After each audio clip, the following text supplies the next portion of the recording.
My name is Richard Dawson.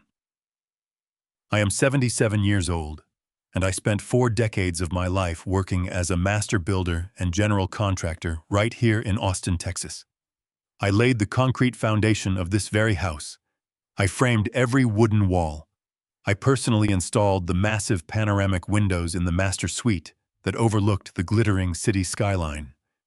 This house was my absolute fortress, the sanctuary I painstakingly built for my beautiful late wife, Sarah, and our only son. When Sarah passed away 5 years ago, the silence in these big empty rooms became entirely too heavy for me to carry alone. So when my 35-year-old son, Derek, and his new wife, Brittany, came to me complaining about rent prices and asked to move in to save money while they looked for their own place, I welcomed them with open arms. I cleared out the guest wing. I thought I was doing exactly what any good, loving father would do. I genuinely thought I was keeping my family close during my golden years. But no good deed goes unpunished, especially when entitlement and greed move into the guest room. Let us go back to that tense Sunday dinner. After Derek delivered his vicious ultimatum, my eyes slowly shifted to Brittany. She did not even have the common decency to look up from her glowing smartphone. She just sat there casually swirling a glass of expensive red wine that I had paid for, completely unbothered by the sheer disrespect her husband had just hurled at his elderly father. "Derek is absolutely right, Richard," she sighed, keeping her eyes stubbornly glued to her screen, her manicured acrylic nails tapping against the glass. "My new influencer wardrobe simply cannot fit in that cramped little guest room anymore.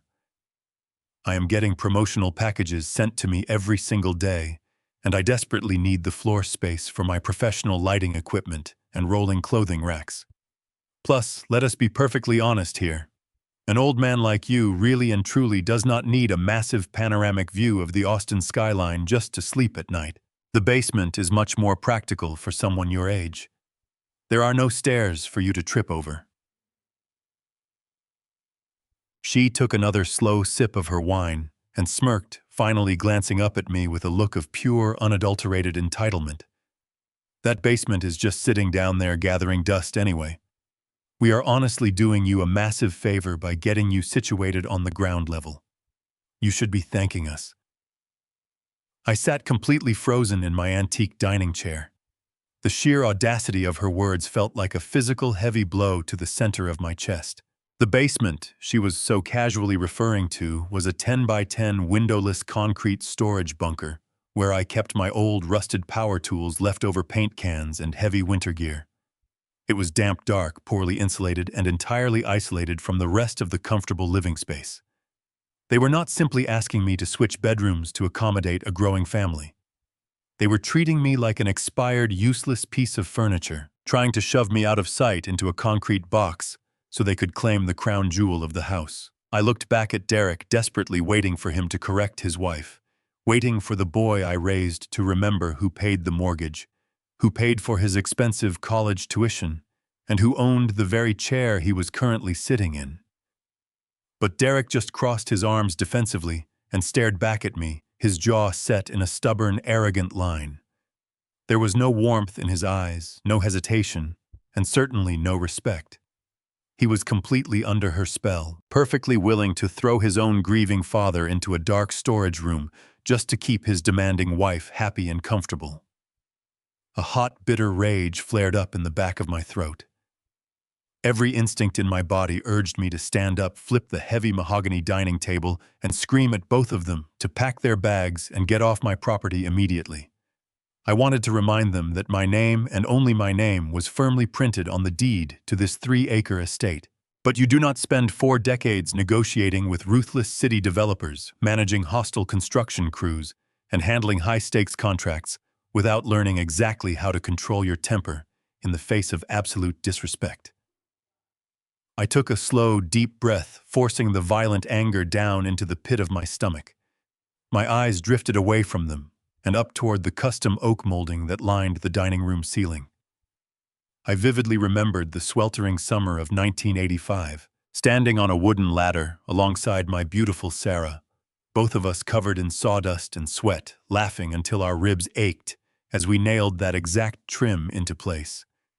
This house was filled with the irreplaceable ghosts of a beautiful life. But looking at Derek's cold face and Brittany's smug smirk, I realized the loving family I had originally built it for was already gone. I picked up my cloth dinner napkin, wiped my mouth with slow, deliberate precision, and placed it neatly next to my half-eaten plate. I looked my arrogant son dead in the eye, ensuring my voice was entirely devoid of any emotion. "Fine," I said softly. "I will pack my things tonight." Derek blinked rapidly, clearly caught off guard by my immediate quiet surrender, while Brittany smiled triumphantly and went back to scrolling on her phone. But what they did not know was that I was not surrendering my home. I was simply clearing the blast radius for the explosion I was about to cause. They believed they had successfully conquered my kingdom without firing a single shot. They thought my silence was a clear sign of weakness, assuming my old age made me entirely defenseless against their greed. They were making a truly massive, irreversible mistake that would cost them absolutely everything. 2 days passed since that visit from my old friends. I settled into my grim new reality down in the concrete bunker, keeping my head down and my routine perfectly intact. I woke up at 5, laced up my running shoes, and pushed through my daily 3-mile jog before the Texas sun grew too hot. I wanted them to think I was docile, a broken old man who had accepted his dark corner. But my mind was constantly racing, calculating every single move my son and his wife made above my head. The basement only had one source of natural light: a narrow rectangular vent window positioned right at the top of the foundation wall, barely above ground level. It looked out over the sprawling backyard, giving me a view of the heavy oak trees I had planted decades ago. On Thursday morning, as I finished my cup of instant coffee, a strange noise caught my attention. It was a rhythmic metallic clicking sound, followed by the heavy thud of equipment being set down on the grass. I stood up from my makeshift cot and walked over to the vent window, peering through the dusty glass. What I saw made my blood run entirely cold. There were 3 men walking across my property. They were not wearing the typical casual clothing you would expect in a residential neighborhood. They were dressed in sharp slacks and crisp collared shirts paired with bright white hard hats. They were not carrying gardening tools or landscaping equipment. One man was driving a heavy wooden stake into the ground near the edge of my property line. The second man carried a bright yellow tripod, and the third carefully mounted a highly sophisticated topographical laser level onto it. I watched in absolute silence as they communicated with hand signals, panning the laser across the wide expanse of my 3-acre lot. I spent 40 years in the commercial construction business. I know exactly what a team of professional land surveyors looks like. They were taking precise elevation measurements, mapping out the exact boundaries and buildable square footage of my land. You do not hire an expensive commercial surveying team to measure a backyard unless you are planning to dig up the dirt and lay down a massive new foundation. A deep, unsettling knot formed in the pit of my stomach. My property was situated in one of the most highly coveted, rapidly developing neighborhoods in Austin. Real estate developers were constantly knocking on doors, offering millions in cash to tear down old homes and build dense housing. Sarah and I had always refused to sell, wanting to keep our peaceful sanctuary intact. Now, seeing these men mapping out my land, like a fresh construction site, my builder intuition was screaming at me. I stepped away from the window, unlocked the heavy basement door, and quietly walked up the wooden stairs to the main floor. I opened the back patio door and stepped out into the humid morning air. The men stopped their work and looked at me as I approached them. "Can I help you gentlemen with something?" I asked, keeping my tone perfectly polite but commanding. The man behind the tripod blinked, looking slightly confused by my sudden appearance. "Good morning, sir," he replied, reaching into his pocket. "We are just finishing up the boundary topography for the—" Before he could finish his sentence, the heavy sliding glass door of the master bedroom flew open. Derek practically sprinted across the wooden deck, his dress shoes slipping on the grass as he rushed to intercept me. I was breathing heavily, a visible sheen of sweat already forming on his forehead. "Dad," he shouted, cutting the surveyor off completely. "What are you doing out here? You should be downstairs resting your joints." He positioned himself between me and the surveying crew, shooting the man with the tripod, a sharp, warning glare. "I heard noises outside, Derek," I said, looking past his shoulder at the expensive laser equipment. "I was just asking these gentlemen what business they had measuring my backyard." Derek let out a forced, high-pitched laugh that sounded entirely unnatural. He wiped his sweaty forehead with the back of his hand and grabbed my elbow, trying to steer me back toward the house. "Do not worry about them, Dad," he said smoothly, his voice dripping with fake reassurance. "They are just a team of city plumbers. Brittany and I noticed the water pressure in the master bathroom was getting a little weak, so I called the city to come check the main line. They are just mapping out the underground pipes for a potential renovation. It is just boring maintenance stuff. Come on, let us get you back inside before you overheat." I stood my ground, my boots planted firmly in the grass, and stared directly into my son's eyes. I looked at the bright yellow tripod, the topographical laser, and the wooden boundary stakes driven into the dirt. City plumbers. He looked me right in the eye and lied with such incredible ease that it genuinely terrified me. Plumbers do not use topographical lasers to map property lines. Plumbers do not wear tailored slacks and hard hats while checking residential water pressure. The sheer disrespect of his lie was staggering. I truly believed I was a clueless old fool who could not tell the difference between a pipe wrench and a professional surveying tool. I realized right then and there that this was not just about a master bedroom anymore. This was not about Brittany wanting a larger closet for her clothes. They were planning something absolutely massive right behind my back. My mind raced through the possibilities. If they were surveying the land they were preparing to build. If they were preparing to build, they were planning to alter the legal structure of my estate.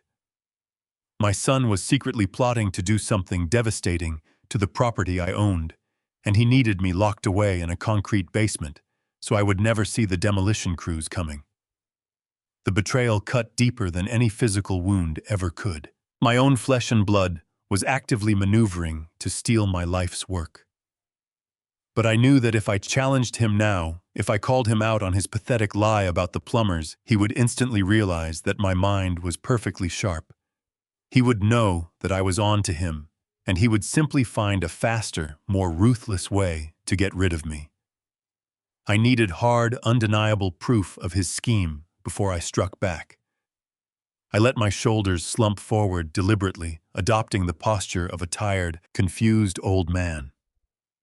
"Plumbers," I repeated slowly, letting a heavy sigh escape my lips.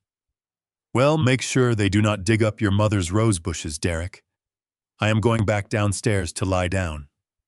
I turned around and walked slowly back toward the house, leaning heavily on the handrail as I descended into the dark basement. As the door clicked shut behind me, my trembling hands curled into tight fists. The time for being a passive victim was officially over. The first few nights in that concrete bunker were a profound test of my endurance. It was not just the physical chill that seeped into my aging bones, though the dampness of the subterranean air was relentless.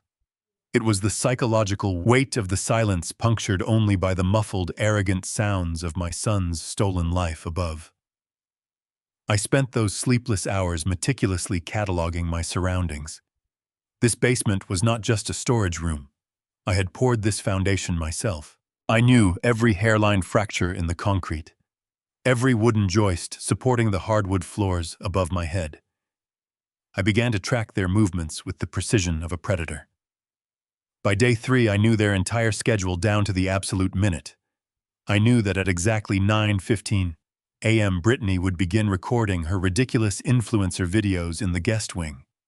I could hear the rhythmic thud of her ring light tripod hitting the floorboards, followed by hours of her high-pitched, fake laughter echoing through the air vents. I knew that Derek paced the kitchen every evening at 7:00 p.m., his heavy footsteps erratic and frantic, as he made hushed phone calls to contractors and shady lenders. He was already drowning in the logistics of a project he had absolutely no business undertaking. While they lived in a fantasy world of imaginary wealth, I grounded myself in cold, hard reality. I found a rusty metal lockbox shoved beneath a stack of old paint cans. Inside were the original architectural schematics of the house I had drawn up with Sarah in 1983. Unfolding those fragile yellowed pages in the dim light of a single bare bulb, I traced the pencil lines of the home we had loved so dearly. It was in that moment, running my calloused thumb over Sarah's neat handwriting in the margins, that any lingering guilt over what I was about to do completely vanished. They were not just plotting to steal my property. They were desecrating a monument to a beautiful marriage. I began using an old pocket knife to carve a small tally mark into the wooden leg of my cot for every day I spent in exile. Not as a countdown to my own demise, but as a silent promise of the exact number of days they had left to enjoy their false kingdom. The basement, originally their intended prison for me, transformed into my absolute war room. I was a master builder, and I was quietly laying the explosive charges at the base of their glass house, one evening sitting in the damp chill of the concrete bunker. The sheer gravity of my past collided violently with my present. The basement smelled faintly of old motor oil, wet earth, and the sawdust of 1,000 forgotten projects. I looked at my rusted hand tools hanging on the pegboard, the very same heavy iron hand plane I had used to shape the sweeping oak banisters of the main staircase, the worn chisels that had crafted the custom cabinetry in Sarah's kitchen. Every single tool held a vibrant, beating memory of the sweat and love I had poured into this property. Above my head, the heavy thud of Derek's footsteps pacing across the hardwood floors echoed like a mocking drumbeat. I could hear the faint, obnoxious thumping of Brittany's designer stereo system vibrating through the floor, joists an arrogant soundtrack to my forced exile. The psychological toll of being treated like a voiceless ghost within the walls I had raised with my own bleeding hands was a unique kind of torture. I remembered Derek as a young boy handing me nails from his small canvas pouch while we built his backyard treehouse. I had tried to teach him the fundamental value of hard, honest work. I tried to show him that a strong foundation was the only way to build a life that would weather the storms. But somewhere along the way, that boy had been entirely swallowed by a toxic culture of instant gratification, endless greed, and the corrosive influence of a woman who viewed family solely as a financial stepping stone. They did not understand the profound difference between the price of a house and the immense value of a home. They thought tearing down history to build sterile, soulless townhomes would somehow fill the gaping void in their own character. Staring at the cold concrete walls, my sorrow finally hardened into a diamond-sharp resolve. Blood might dictate biology, but it certainly did not demand my absolute destruction. The opportunity to uncover exactly what my son was hiding arrived much sooner than I anticipated. Friday evening brought a heavy heat to the city. Derek and Brittany were attending an exclusive gala downtown. I sat on my rigid basement cot, listening to the muffled sounds of their heavy footsteps echoing through the floorboards above my head. I heard Brittany complaining about her expensive designer heels, followed by Derek confidently assuring her that rubbing elbows with the city council members tonight would be highly beneficial for their upcoming investments. That specific word caught my attention immediately. My son managed a mediocre marketing firm. I was not a real estate developer, nor did he have the personal capital to mingle with local politicians regarding infrastructure. Something massive was moving behind the scenes. At exactly 7, the front door slammed shut, and the rumble of his sports car faded down the driveway. I patiently waited for exactly 10 minutes, ensuring they had not forgotten anything. When the house settled into silence, I finally stood back up. I slowly walked up the wooden stairs, moving through the empty kitchen straight toward the master bedroom. The heavy door was firmly locked. Derek had proudly informed me earlier that week that he had changed the lock cylinder to ensure his wife had absolute privacy from my wandering. He thought a standard deadbolt would stop a man who spent 40 years constructing buildings. I reached up and ran my fingers along the top edge of the wooden doorframe, feeling for a tiny groove I had carved into the wood 3 decades ago. My fingers brushed against cold metal. I pulled down a spare master key I had hidden there precisely for emergencies.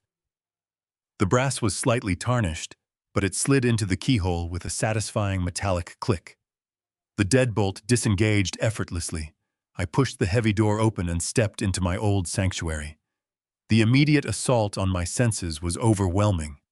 The room Sarah and I had painted in warm, comforting tones had been entirely stripped of its history. The walls were now a sterile, clinical white. The beautiful vintage rugs had been replaced by cold, modern hardwood. The entire space reeked of Brittany's overwhelming floral perfume. It felt like standing in the lobby of a pretentious hotel rather than the bedroom I had shared with my wife for over 40 years. I ignored her chaotic vanity table and the clothing spilling out of the closet.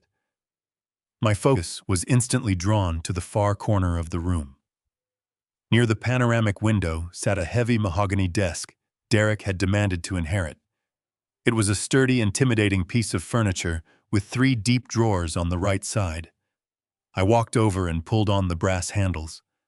The top 2 drawers opened smoothly, revealing nothing but mundane tax returns and utility bills. But the bottom drawer, the deepest one, refused to budge. It was firmly locked. I knelt down on the floor, studying the locking mechanism. It was a standard pin tumbler lock, decent quality, but far from impenetrable. I reached into my pocket and pulled out a heavy-duty steel paperclip and a miniature flathead screwdriver I had brought up from the basement. I straightened the paperclip, bending the very tip at a slight angle to create a makeshift tension wrench. My hands, though older now, had not lost their steady precision.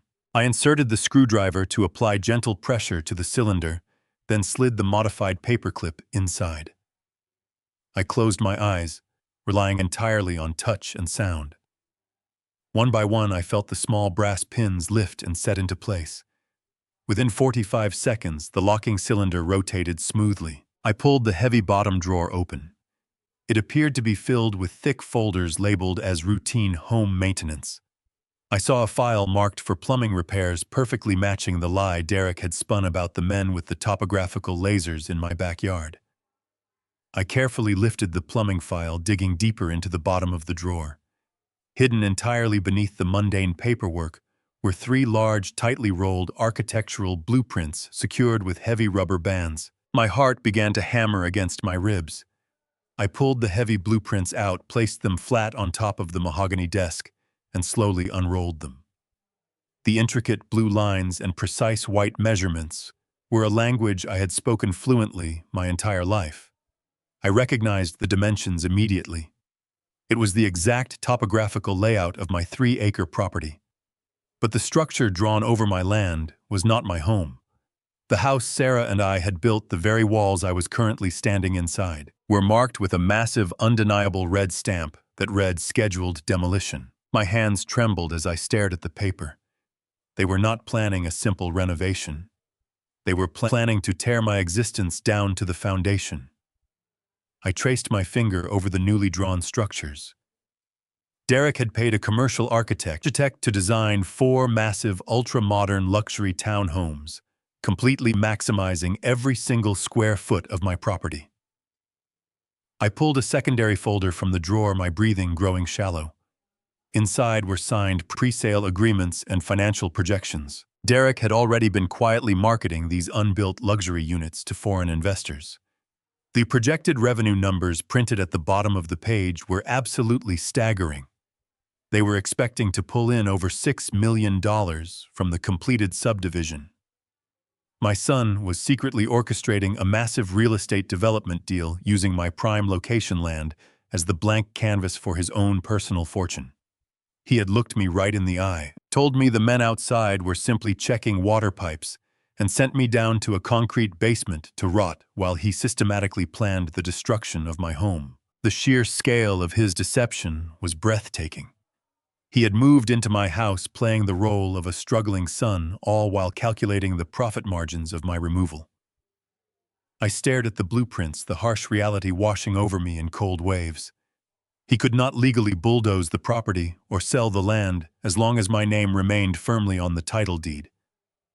If he was moving forward with these plans and securing millions in pre-sale investments, he had to have a legal strategy to forcibly remove my name from that document.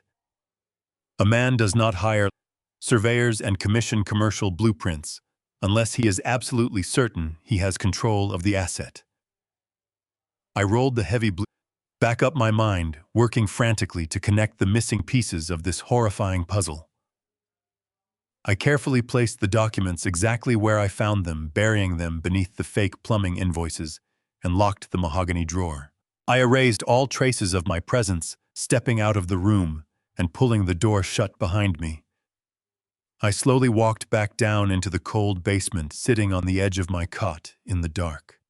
The architectural blueprints certainly proved his massive greed, but they did not explain his actual method. I sat on the edge of my rigid cot in the pitch-black basement, my hands resting heavily on my knee. The concrete walls felt close as my mind churned through the horrifying implications of those architectural blueprints. My son had pre-sold luxury townhomes on land he did not legally own. That arrogant confidence meant he possessed a legal mechanism to rip the title out of my hands. I replayed the desk search in my head, analyzing every detail. Then a realization hit me like a physical blow. The interior depth of that bottom drawer did not match the exterior dimensions. There had been a gap, a hollow void, of at least 3 inches hidden at the back. Overwhelmed by finding the demolition plans, I missed the structural discrepancy. I stood up from the cot, my heart pounding against my ribs. I could not simply wait in the dark while the boy I raised actively plotted my destruction. I marched straight back up the wooden stairs, my footsteps silent and deliberate. I slipped my key into the master bedroom door, easing it open. The overwhelming scent of Brittany's floral perfume still hung heavy in the warm air. I crossed the room, knelt in front of the desk, and retrieved my tools. I picked the lock again, my hands moving with rapid efficiency. The cylinder clicked open. I pulled the drawer out, pushing the plumbing invoices and blueprints to the front. I reached all the way to the back panel. My fingers traced the wood until I felt a tiny seam. I pressed firmly against the panel and slid it upward. The false back popped loose, revealing a hidden compartment. Inside was a thick manila folder. I pulled it out, my chest tightening as I read the bold black letters. It read, "Medical Guardianship, Richard Dawson." I placed the folder on the desk and opened it with trembling fingers. The first document was a formal legal petition drafted for the Texas State Court. I stared at my own name printed in sharp black ink. It was an application for emergency conservatorship. I read the legal justifications, feeling the blood drain from my face.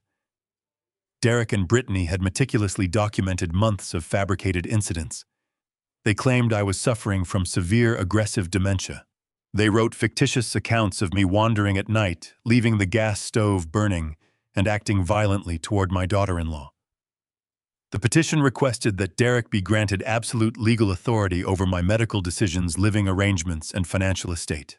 Arguing I was a danger to myself, they claimed I needed to be removed from the property for my safety. He was actively constructing a bulletproof legal cage designed to strip away my basic human rights, declare me completely incompetent, and legally erase my voice forever. I slowly turned the page, feeling a cold, sickening dread pool in the center of my stomach. Tucked behind the court petitions was a glossy, full-color brochure for a state-run psychiatric care facility located 3 hours away in a desolate rural part of the county. It was not a comfortable assisted living community or a peaceful retirement village. It was a heavily guarded, low-income lockdown ward, specifically designed for severe psychiatric patients who had no family left to advocate for them. The photographs in the brochure showed thick steel doors, bare linoleum hallways, and fenced outdoor enclosures that looked exactly like a prison yard. I stared at the image of the gray institutional building, my breath catching in my throat. This was their ultimate, horrifying solution. They were going to simply throw me into a sterile, heavily medicated nightmare and throw away the key.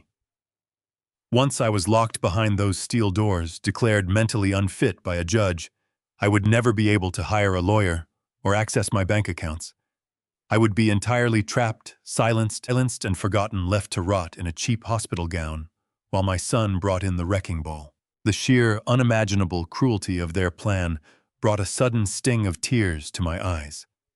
I had spent my entire life working grueling 80-hour weeks to provide a wonderful life for this boy. I had funded his expensive college education and welcomed him back into my home when he claimed he was struggling.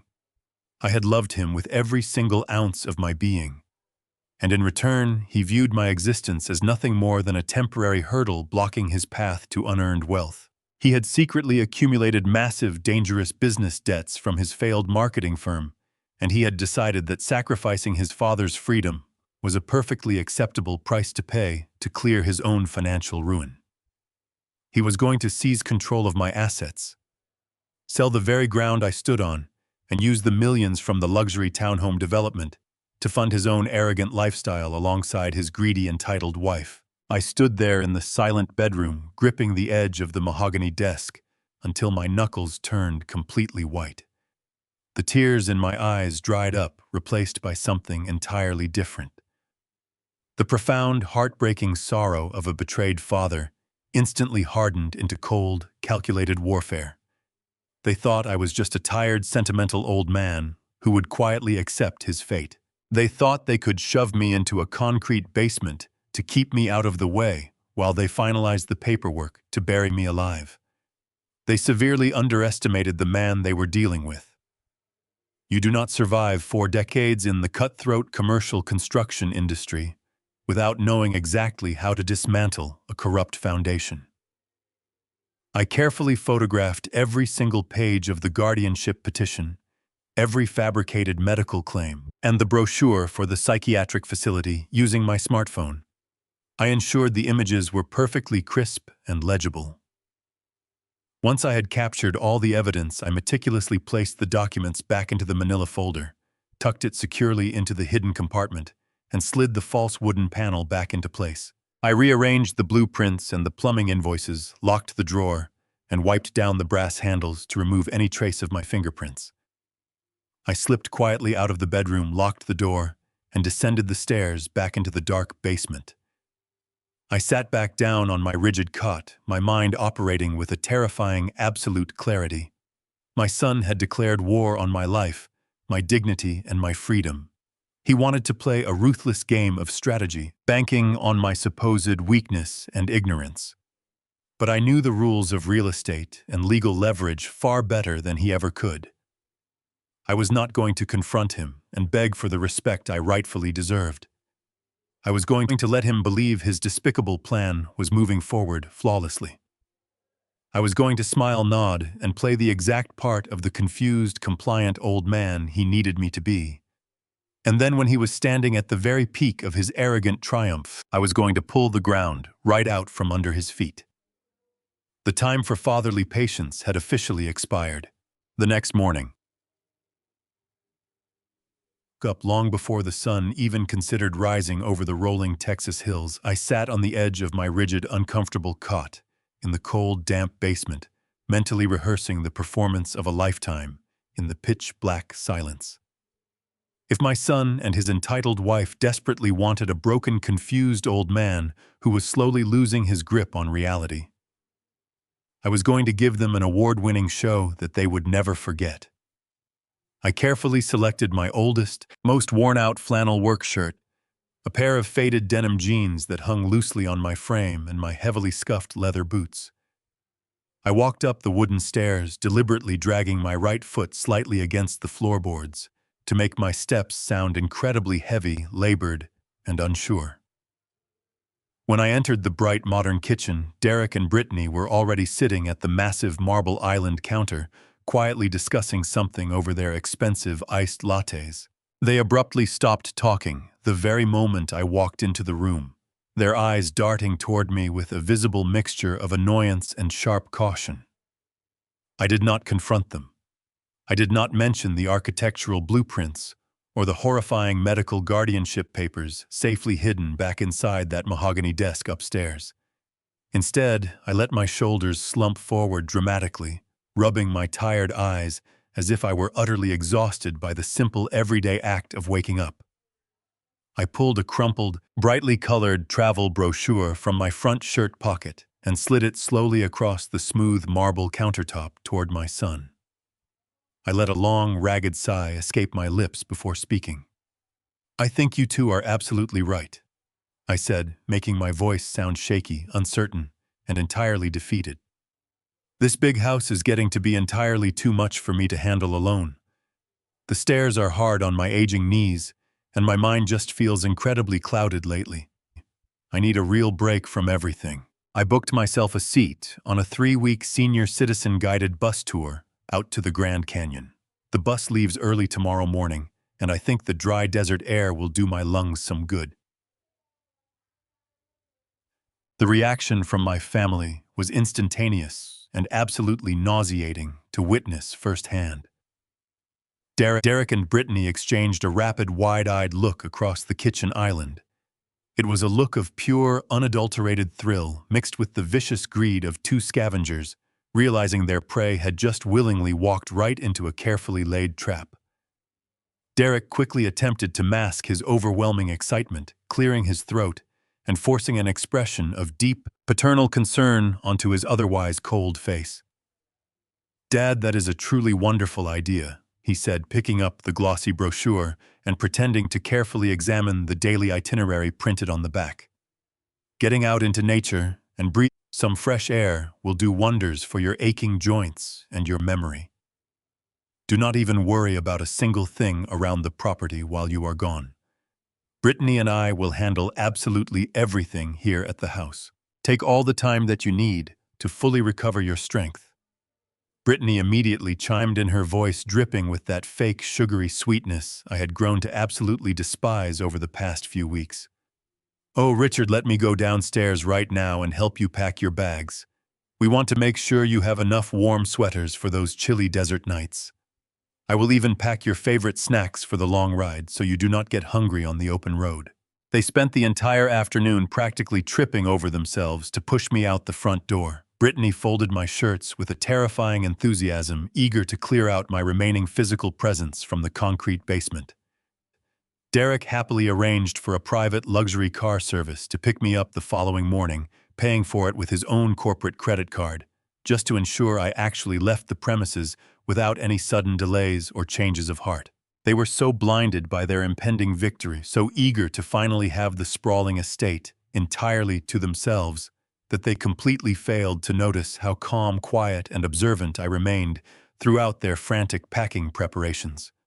I watched them load my suitcase, knowing exactly what they planned to do the moment I was gone. When the sleek black car finally pulled into the driveway the next morning, the oppressive Texas heat was already beginning to rise above the tree line. My son and daughter-in-law stood side by side on the shaded front porch, playing the role of the loving, supportive family members flawlessly for the benefit of the hired driver. Derek clapped me on the shoulder, giving me a firm, aggressive hug that felt entirely hollow and completely devoid of any real affection. Brittany waved enthusiastically, practically bouncing on her heels as the driver carefully loaded my modest canvas suitcase into the spacious trunk of the vehicle.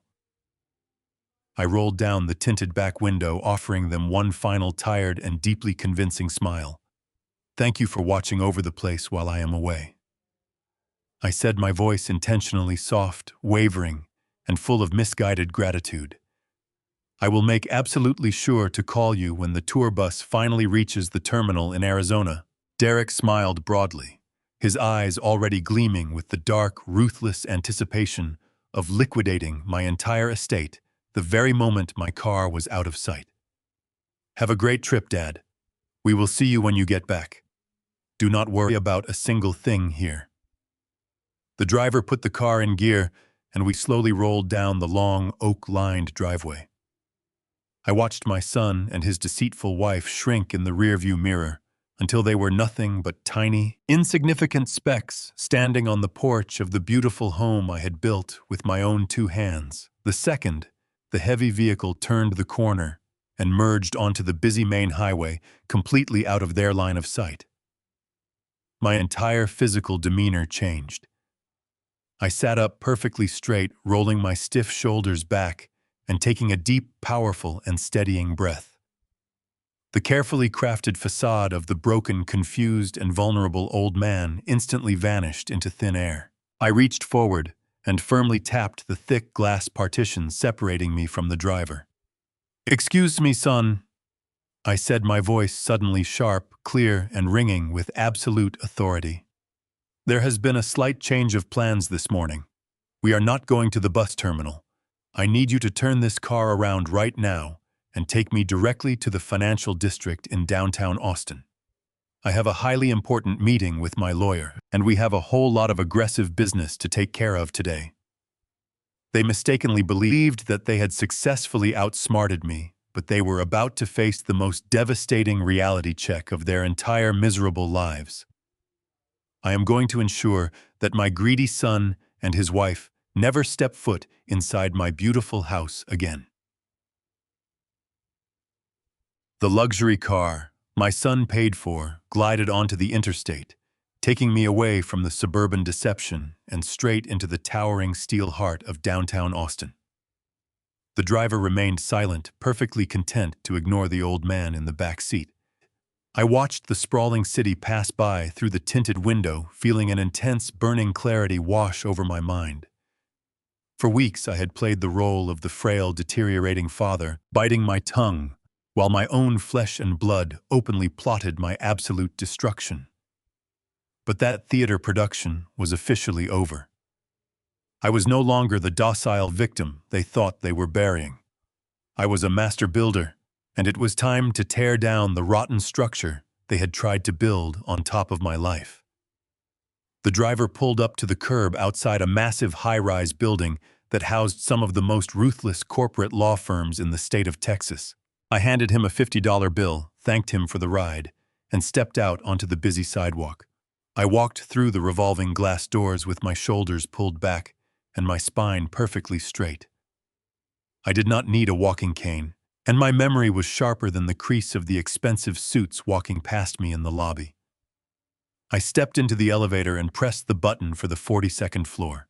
I was going to see Thomas Wright. Thomas was a veteran real estate attorney, a man with a reputation so notoriously fierce that opposing counsel often settled out of court just to avoid sitting across a negotiating table from him. He had been my personal lawyer and trusted friend for over 30 years. He knew the deep, unwavering love I had poured into that estate for my late wife.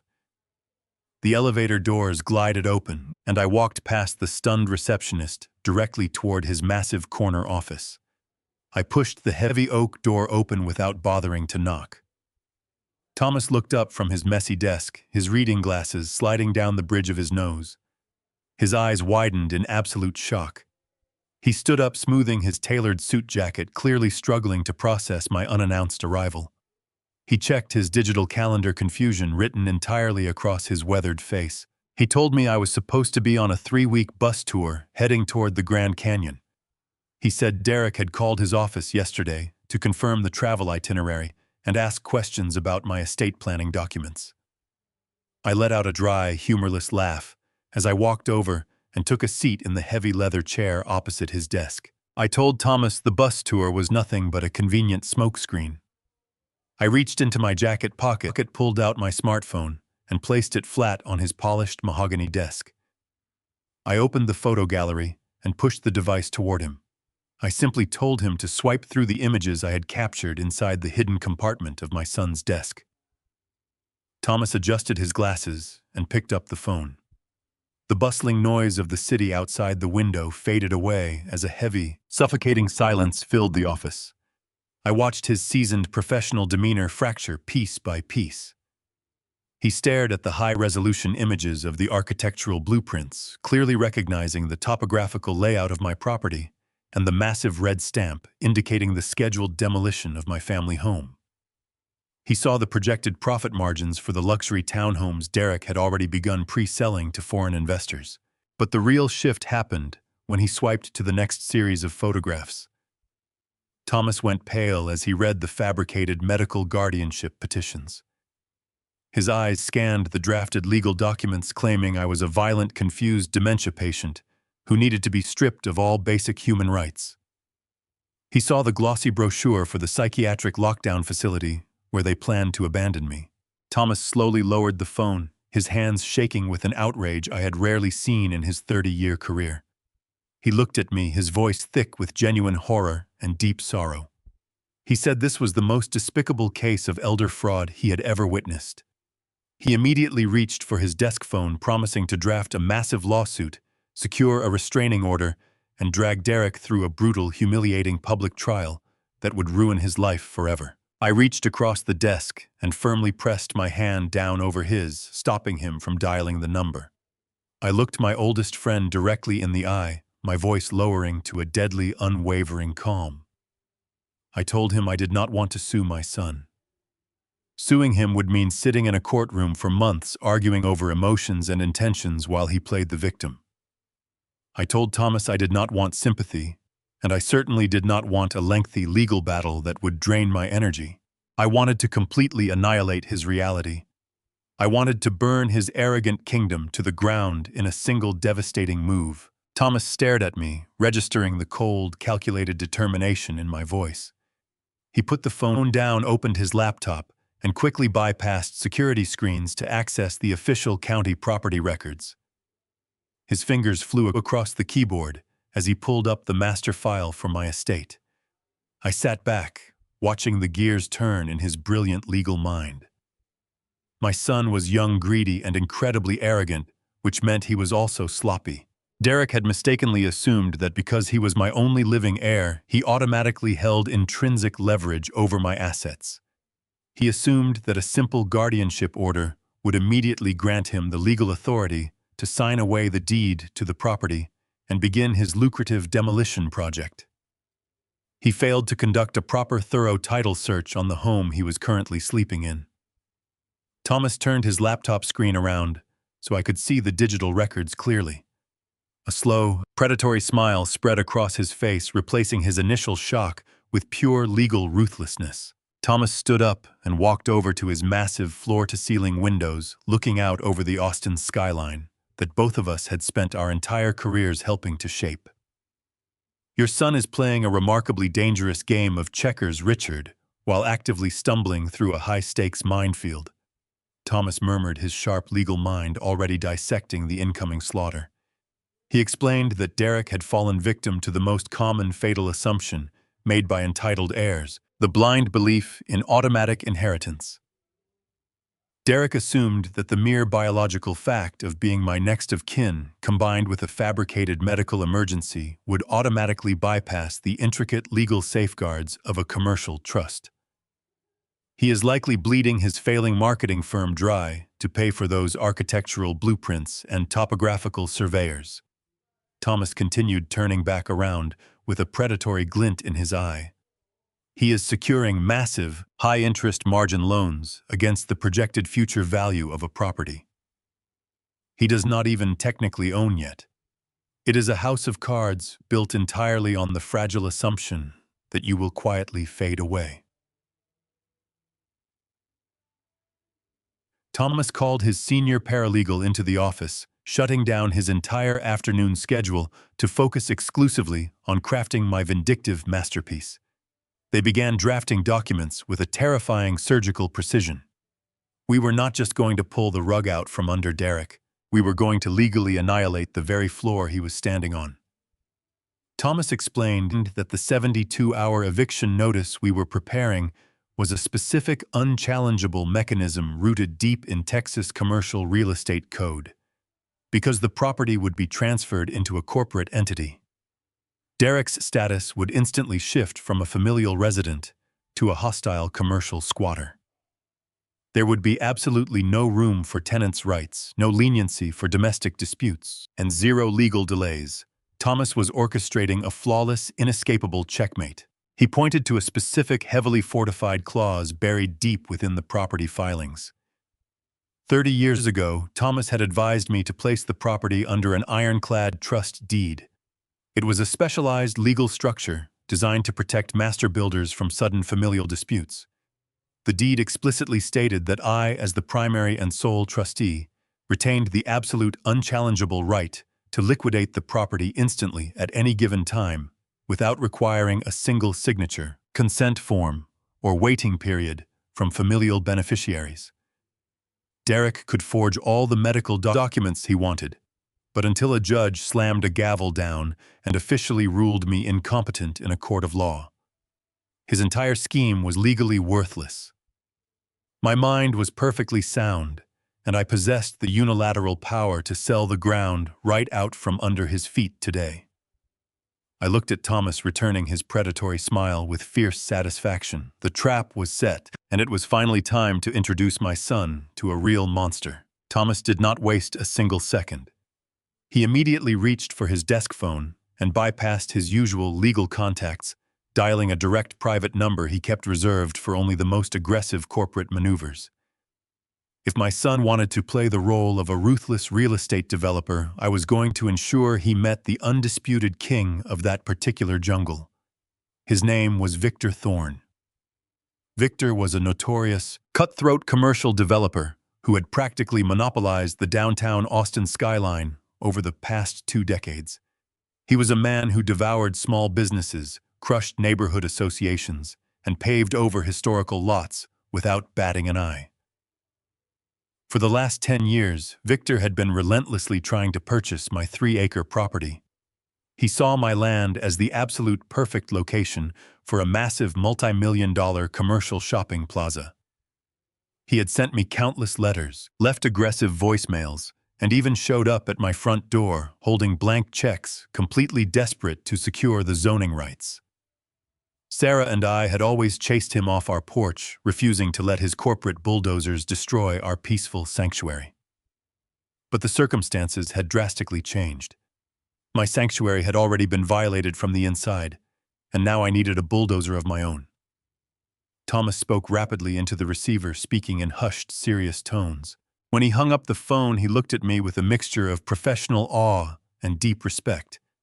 He told me Victor was currently sitting in a private booth at an upscale steakhouse just 4 blocks away, and he had cleared his entire afternoon schedule the very second he heard my name. We walked the short distance down the bustling city street, the midday Texas sun beating down on my shoulders. I felt an incredible surge of adrenaline pumping through my veins, completely erasing any lingering fatigue from my earlier performance at the house. We entered the dimly lit, heavily air-conditioned restaurant. The maitre d' led us straight to a secluded velvet-lined booth tucked away in the very back of the establishment. Victor Thorne was already sitting there, swirling a glass of expensive bourbon. He was an imposing figure, wearing a sharp, custom-tailored charcoal suit that screamed absolute wealth and unchecked power. His silver hair was slicked back, and his dark eyes locked onto me the moment I approached the table. He did not look like a businessman preparing for a casual negotiation. He looked exactly like a shark that had just smelled a fresh drop of blood in the water. He gestured for us to sit down, waving away the waiter, who tried to offer us menus. The air at the table was thick with heavy, unspoken anticipation. Victor leaned forward, resting his thick forearms on the polished mahogany table, studying my face with intense, unblinking scrutiny. He bypassed all polite social pleasantries, his voice a low, gravelly rumble that commanded the entire space. "I have spent 10 years trying to pry that piece of land out of your stubborn hands, Richard," he said, his eyes narrowing. "I offered you double the market value 5 years ago, and you practically threw me off your porch. So tell me the truth. Why are you finally selling your property to me today?" I looked right back at him, meeting his predatory gaze with a cold, unwavering intensity of my own. I did not blink, and I did not hesitate. I knew exactly how to speak the language of a ruthless corporate giant. "Because my situation has changed, Victor," I replied evenly, keeping my voice perfectly level and devoid of any sentimental emotion.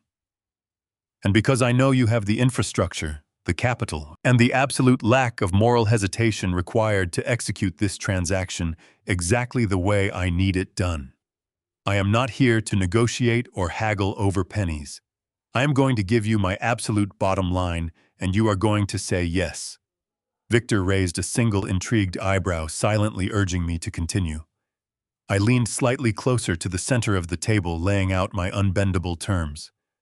I want $2.5 million for the entire estate. I want that money paid entirely in cash, and I want the funds securely wired directly into my private offshore trust account. We are going to execute a 10-day expedited closing process. There will be no lengthy inspections, no structural contingencies, and absolutely no delays.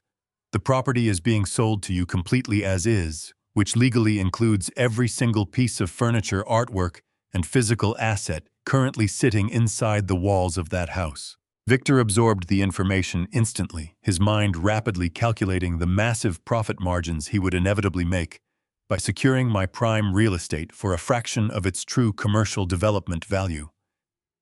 But he was a smart man, and he knew a deal. This incredibly heavily weighted in his favor always came with a specific catch. Victor sat perfectly still for a long moment, the ambient noise of the upscale steakhouse completely fading away as his calculating mind processed the magnitude of the offer. He reached into the inner breast pocket of his tailored charcoal suit and pulled out a sleek silver cigar case, casually rolling a premium Cuban cigar between his thick fingers. "You know, Richard," Victor rumbled, leaning back into the red velvet booth, "the real estate development community in Austin is an incredibly small, tight-knit circle. Secrets simply do not exist here." He lit the cigar, blowing a thick cloud of aromatic smoke toward the ceiling. "I actually had one of my junior acquisition managers flag your son's little amateur townhome project 3 weeks ago." Derek confidently marched into one of my subsidiary shell companies, trying to secure a $3 million mezzanine loan to fund his demolition costs. He sat in a boardroom, wearing a cheap suit, and practically bragged that his senile father was stepping out of the picture. Victor let out a dark, gravelly chuckle that held absolutely no warmth. I looked at his fabricated profit projections and laughed. He is a pathetic amateur playing in a war zone filled with actual predators. He lacks the capital, the discipline, and the sheer ruthlessness required to execute a commercial subdivision in that zip code. Victor leaned forward again, the smoke swirling around his face, his dark eyes locking onto mine with an intense, terrifying respect. He understood exactly what was happening. This was a passing of the torch between two titans of the old Austin skyline. We had spent the last decade as bitter adversaries, fighting over zoning rights and property lines. But right now we were bound by a mutual, unspoken understanding of absolute power. "I always respected your stubbornness, Richard. You build things that withstand hurricanes. But this—" Victor gestured toward me with his cigar. "This is a level of calculated destruction that genuinely impresses me. You are handing me the crown jewel of the neighborhood on a silver platter, and all you want in return is for me to be the monster in your son's closet. That is a remarkably generous price for that location, Richard," Victor murmured, swirling his bourbon slowly, his eyes continuously searching my face for the hidden hook. $2.5 million in cash within 10 days is incredibly fast, but it is certainly doable for my firm. However, you and I both know that land is worth at least $4 million on the open market. So what is the final condition? What is the one thing you are leaving out of this beautiful equation? I took a slow, deep breath, allowing a dark, genuine smile to finally break across my weathered face. This was the exact moment I had been waiting for, the moment I would officially sign away my past to completely destroy my son's future. "The final condition is absolutely simple, Victor," I stated, my voice dropping to a harsh, deadly whisper. "Right now, my son and his wife are currently living inside that house. They believe they are the masters of the domain, and they are actively plotting to claim the property for themselves. When the 10-day escrow period finishes and the title officially transfers into your company name, I will be long gone. You get the land, you get the house, and you get all the furniture inside it. And in return, you get the absolute unfiltered pleasure of showing up with your security team and personally kicking my squatting, arrogant son off the property without a single ounce of mercy or warning." A profound, heavy silence settled over the velvet booth for a fraction of a second.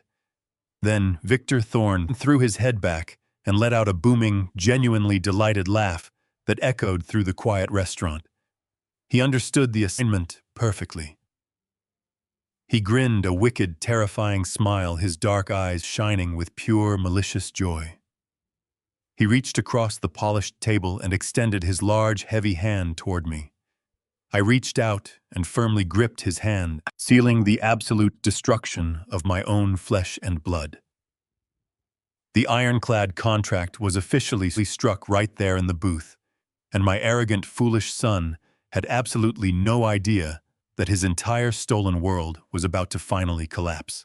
The alliance I had just forged with Victor Thorne was not born out of convenience, but from a decade-long bitter history that made this exact moment all the more poetic. Victor was not just a developer. He was a ruthless force of nature who had systematically devoured half the historic districts in Austin. I vividly remembered a sweltering afternoon 7 years prior. Victor had brazenly parked his silver Bentley right on my front lawn, crushing Sarah's prized hydrangeas, and marched up to my porch with a condescending smile and a briefcase full of blank checks.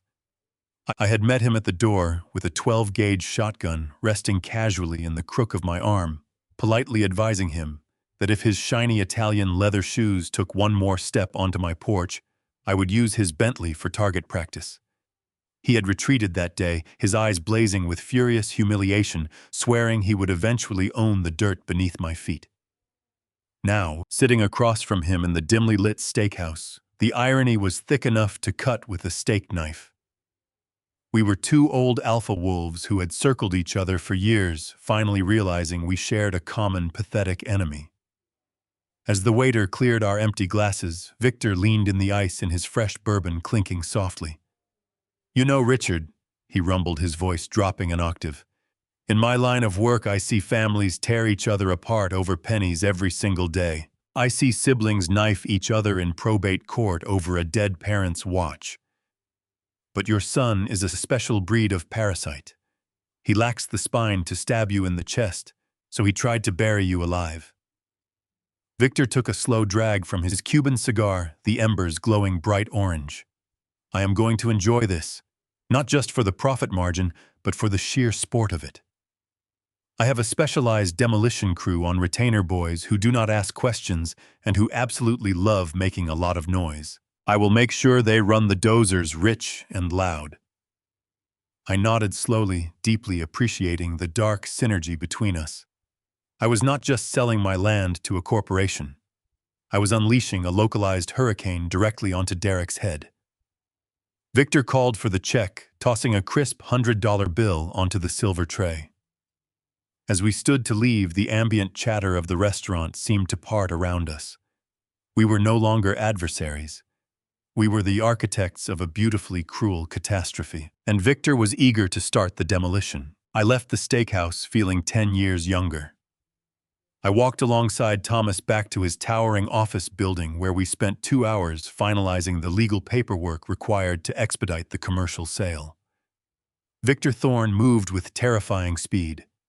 By sunset, his financial team had successfully wired the entire $2.5 million directly into a secure escrow account managed by Thomas. The funds were locked, verified, and untouchable. I did not return to the estate that night. I had no desire to sleep under the same roof as the treacherous boy who plotted to strip away my human rights and lock me inside a state-run psychiatric ward. Instead, I checked into a comfortable airport hotel, carrying nothing but the small suitcase Brittany had enthusiastically packed for my imaginary tour.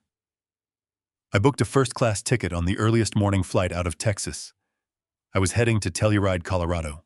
It was a breathtaking mountain town that my beautiful Sarah and I had always dreamed of moving to once I finally retired. We used to sit on our back porch in the evenings, pointing at snow-capped peaks in magazines, promising each other we would escape the brutal southern heat. She never got the chance to make that journey with me, but I knew she would want me to go. I boarded the plane the next morning as a completely free man, leaving behind the toxic anchor my son had become. The crisp, thin mountain air hit my lungs the moment I stepped out of the regional airport terminal. I rented a heavy-duty luxury SUV and began the scenic drive up the winding mountain roads toward the historic resort town. The towering pine trees and the jagged peaks of the Rocky Mountains stood in stark, beautiful contrast to the flat suburban sprawl I left behind in Austin. I rolled the windows down, letting the freezing wind whip across my face, feeling a profound sense of genuine peace settling deep into my bones for the first time since Sarah passed away. I contacted a high-end local real estate broker during my layover, informing her I was a cash buyer looking for an immediate turnkey luxury property with an unobstructed view of the mountains. She was waiting for me in the lobby of a stunning modern alpine building situated on the edge of a frozen lake. We took a private glass elevator to the penthouse level. When she unlocked the mahogany front door and stepped aside, my breath caught in my throat. The apartment was an absolute architectural masterpiece.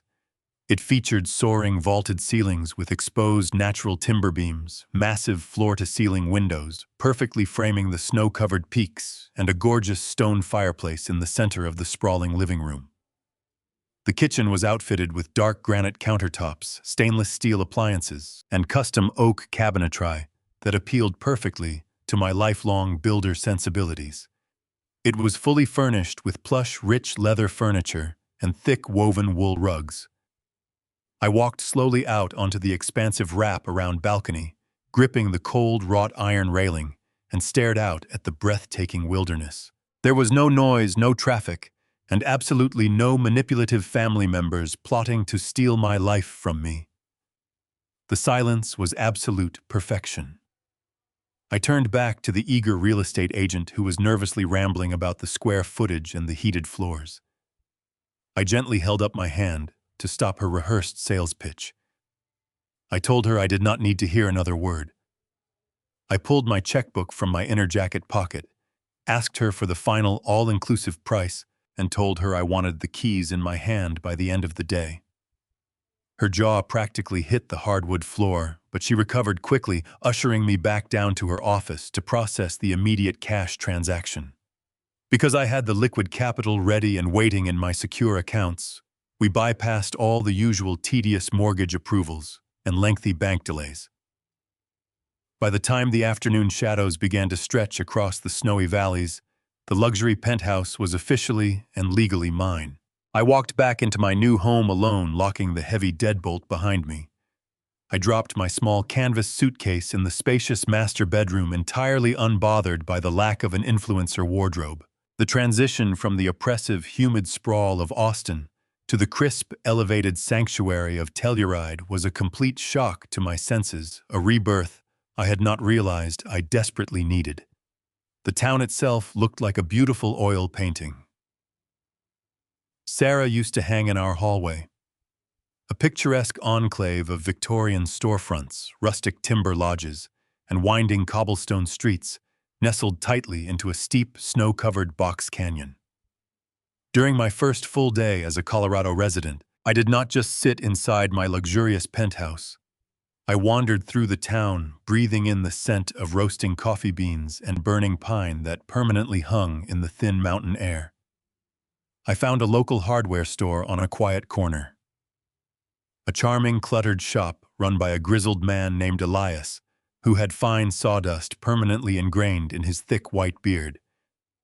Unlike the sterile corporate home improvement centers Derek always frequented, this place felt like a holy cathedral of true craftsmanship. I spent 3 hours running my hands over vintage block planes, testing the weight of hand-forged chisels and breathing in the metallic tang of oiled steel. I purchased a beautiful high-carbon steel carving knife and a set of Japanese pull saws, feeling the familiar comforting muscle memory awaken in my forearms.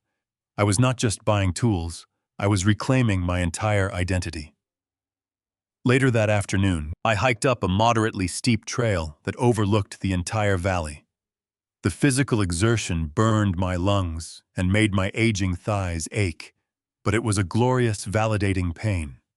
It was the pain of a man who was alive, free, and completely in control of his own body, not a frail dementia patient waiting to be locked in a padded room.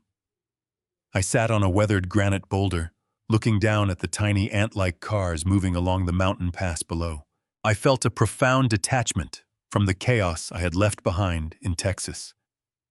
The anxiety, the constant vigilance, the suffocating anger. It all bled out of me, carried away by the freezing alpine wind. I realized that the heavy, suffocating armor I had worn for 4 decades as a protector, a provider, and a father was finally allowed to be unbuckled. I was just Richard Dawson now, a man with a set of sharp tools, a warm fire waiting at home, and a future that belonged to absolutely no one but myself. I went to the local market down the street, purchased a bottle of premium aged bourbon, some fresh groceries, and a bundle of seasoned firewood. I returned to the penthouse, stacked the heavy logs inside the massive stone hearth, and struck a match. The dry wood caught, instantly filling the large modern living room with a warm, comforting orange glow and the rich, nostalgic smell of burning pine. I poured myself a generous glass of the amber liquid, walked over to a plush leather armchair positioned directly in front of the roaring fire, and sat down with a deep, contented sigh. As I took my first slow sip of the smooth bourbon, feeling the pleasant burn slide down my throat, my mind briefly drifted back to the sweltering heat of Texas. It had been exactly 10 days since I quietly surrendered my seat at the dining room table and agreed to move down into that dark, windowless concrete basement. Right at this very moment, hundreds of miles away, Derek and Brittany were undoubtedly walking through an expensive, high-end tile showroom in downtown Austin. I could vividly picture them pointing at imported Italian marble slabs and premium brushed brass fixtures for the luxury townhomes they foolishly believed they were going to build on my property. They were likely drinking complimentary champagne provided by eager sales associates, completely intoxicated by the illusion of their impending multi-million-dollar fortune. They were confidently spending imaginary money they had secured from foreign investors, making arrogant promises they would never be able to keep, and celebrating a massive victory that did not actually exist. They thought they had successfully outsmarted an old, deteriorating man. They thought I was sitting on a noisy tour bus in the dusty Arizona desert, oblivious to the fact that they were preparing to file fraudulent medical guardianship papers to lock me away in a state-run psychiatric ward forever. They were so blinded by their own vicious greed and blinding entitlement that they could not see the massive shadow of the wrecking ball swinging directly toward their own heads. I took another slow, deeply satisfying sip of my bourbon, watching the golden flames dance and crackle in the stone fireplace. The 10-day expedited escrow period for the sale of my estate was officially coming to an end. Victor Thorne now possessed the legally binding, heavily stamped property deed. The ticking time bomb I had carefully planted in my own backyard had reached its final countdown, and it was about to detonate with absolute world-shattering devastation. While I sat in the tranquil mountains of Colorado, breathing the crisp alpine air, the legal machinery I had set into motion back in Austin was operating with terrifying efficiency. My attorney Thomas Wright never left a stone unturned. He knew how manipulative my son could be, and he was taking zero chances with the final transfer of my property.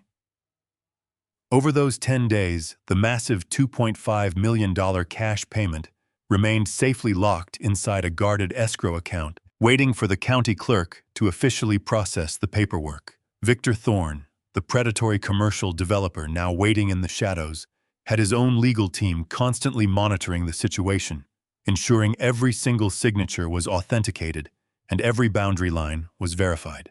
On the morning of the 9th day, the final stamp of approval was struck down by the county office. The deed to my sprawling 3-acre estate, the very ground I had purchased over 40 years ago, was officially transferred over to Thorne Commercial Developments. I no longer owned the house, the land, or a single piece of antique furniture sitting inside those walls. But transferring the title was only the first half of my calculated strategy. The second, much more devastating half relied entirely on my son's blinding arrogance. Because Derek and Brittany had been living in the guest wing of my home, they technically possessed basic residency rights under Texas state law. Victor Thorne could not simply physically throw them out onto the street without providing proper documentation. They needed to be officially warned that their temporary tenancy had been abruptly and permanently terminated. To bridge this legal gap, Thomas Wright drafted a highly specific, aggressively worded formal document known as a 3-day notice to vacate. This single piece of paper was the legal equivalent of a ticking time bomb. It clearly and explicitly stated that the entire property had been permanently sold, that the new corporate owner did not consent to their presence, and that they had exactly 72 hours to remove themselves from the estate before being classified as illegal trespassers, subject to immediate law enforcement removal. Thomas did not send this highly critical legal document through a standard, easily ignored email. He placed it inside a bright, easily identifiable certified envelope, strictly requiring a verified, legally documented delivery directly to the front porch of my former home. I can only imagine the exact sequence of events that unfolded in my old kitchen when the postal carrier finally arrived at the front door to deliver that certified envelope. Through the extensive network of neighborhood friends and the meticulous surveillance Thomas had quietly arranged, I was able to piece together the exact fatal mistake my son made that beautiful Friday afternoon. Derek was reportedly standing in the middle of the kitchen, wearing a sharply tailored designer suit, aggressively barking orders into his cell phone regarding the luxury townhome project. He still foolishly believed he was going to build on my land. Brittany was likely sitting at the Marble Island counter, casually flipping through expensive interior design magazines, planning the aesthetic layout for a future that was already entirely dead. When the mail carrier knocked on the heavy oak door, Derek confidently signed for the certified envelope without a single ounce of hesitation or concern. He looked down at his return address printed in the upper left corner of the crisp white paper. He saw the bold professional logo of Thomas Wright's prestigious corporate law firm. Any normal, rational human being would have felt a sudden, sharp spike of anxiety upon receiving certified legal mail from a notoriously aggressive attorney. Any cautious man would have immediately torn the envelope open to read the contents inside. But my son was not a cautious man. How was a man completely drowning in his own unearned ego? He was so entirely convinced of his own supreme intelligence, so thoroughly certain that his deceitful plan to lock me away in a psychiatric ward was working flawlessly, that he completely failed to recognize the imminent danger staring him right in the face. In his twisted, arrogant mind, that certified letter was nothing more than irrelevant, mundane legal clutter. He likely assumed it was just another piece of boring estate paperwork regarding his frail, senile father. Perhaps a copy of my imaginary travel insurance for the fake bus tour, or some standard bureaucratic nonsense that he could easily deal with after he finalized his lucrative real estate demolition deal. He did not bother to break the seal. He did not bother to pull the heavy, watermarked paper out and read the devastating legal reality printed on the page. With a casual, dismissive flick of his wrist, Derek tossed the unopened certified envelope directly into the stainless steel kitchen trash can, burying his only warning beneath discarded coffee filters and empty wine bottles. He turned his back on the final opportunity to save himself and went right back to planning his grand imaginary future. That single careless action was the final fatal nail in his coffin. By throwing that legal document into the garbage without reading it, Derek completely sealed his own horrific fate. In the eyes of the Texas legal system, the notice had been properly and successfully delivered to the current residents of the estate. The 72-hour countdown officially began the very second he signed the postal receipt. He had been given his fair, legally mandated warning, and he had chosen to completely ignore it. The legal shift that occurred over the next 3 days was absolute and profound. By the time this weekend arrived, Derek and Brittany were no longer considered family members, comfortably residing in a guest wing. They were no longer considered valid tenants with basic housing rights. The moment that strict 72-hour window quietly expired on Sunday morning, their legal status violently plummeted. They officially became unauthorized, illegal squatters actively trespassing on private commercial property owned by a multi-million-dollar development corporation. They had absolutely no legal ground to stand on, no active lease agreement to protect them, and no father left to manipulate or control. They were sitting inside a massive, fully furnished trap, completely oblivious to the fact that the steel jaws had already snapped shut around their ankles. They spent that entire weekend preparing to host a lavish, catered backyard party, inviting dozens of wealthy investors to the estate to celebrate the impending launch of their non-existent luxury townhome subdivision.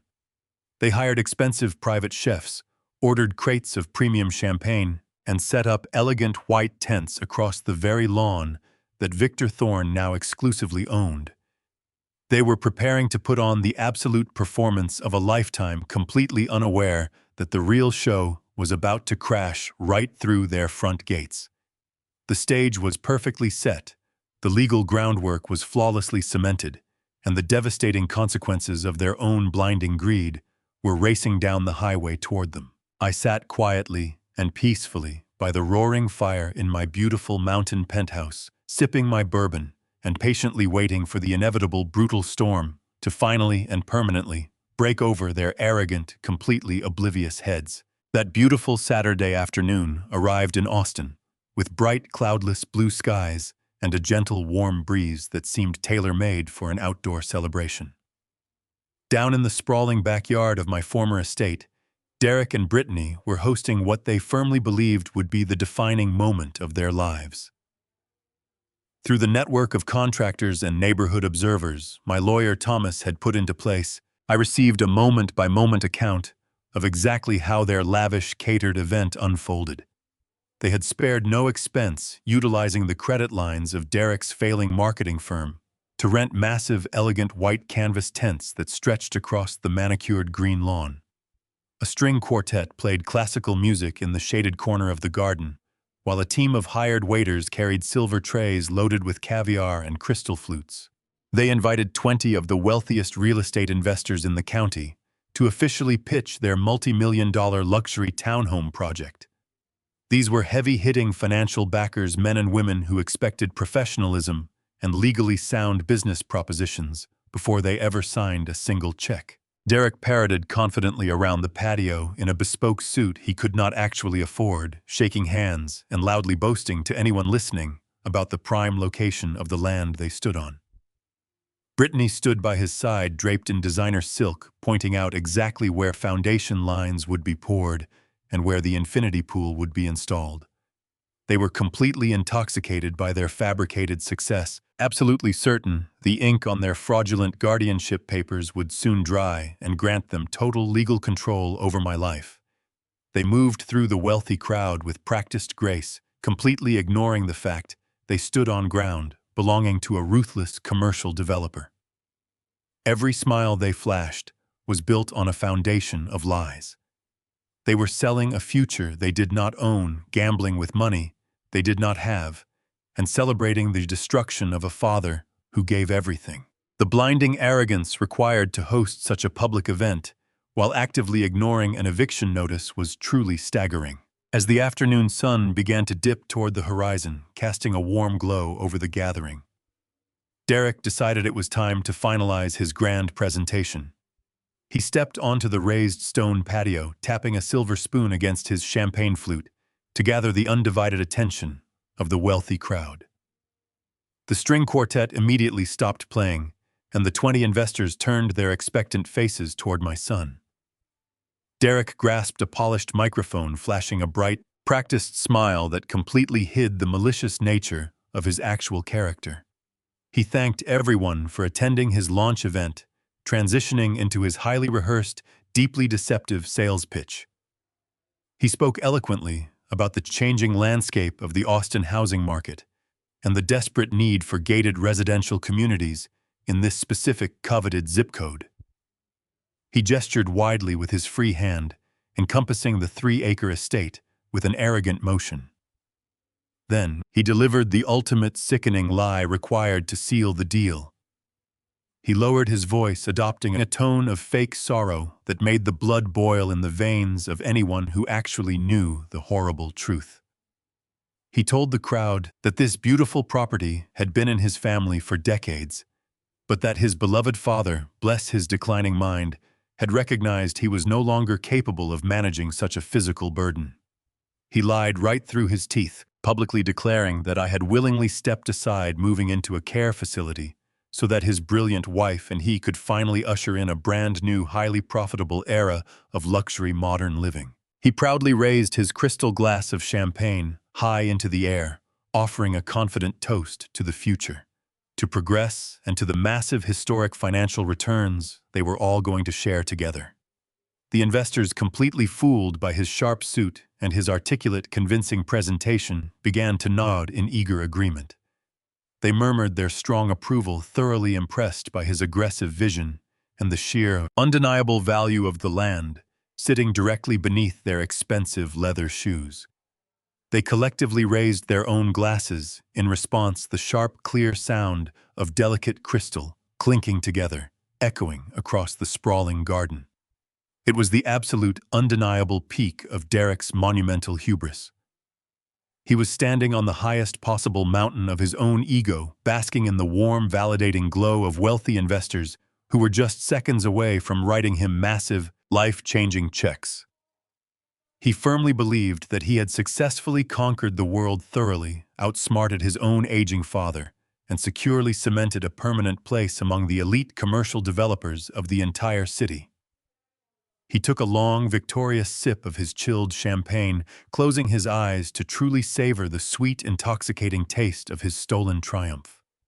He felt completely untouchable, utterly convinced that his dark, deceitful secrets were safely buried far beneath the surface of his shiny new reality. But that sweet taste was violently and permanently ripped away from him before he could even swallow. Just as the eager investors began to lower their glasses and reach for their checkbooks, a deafening, terrifying mechanical roar suddenly erupted from the front perimeter of the property. The sheer volume of the heavy diesel engine was so incredibly loud that it actually vibrated the water resting inside the crystal glasses. The ground beneath the patio physically shook, sending a sudden, sharp wave of panic through the crowd of well-dressed guests. Derek dropped his microphone, the harsh electronic feedback squealing loudly through the outdoor speakers as he stared wide-eyed toward the front gate. The massive oak gates that I had proudly installed over 30 years ago to protect my family were not simply opened.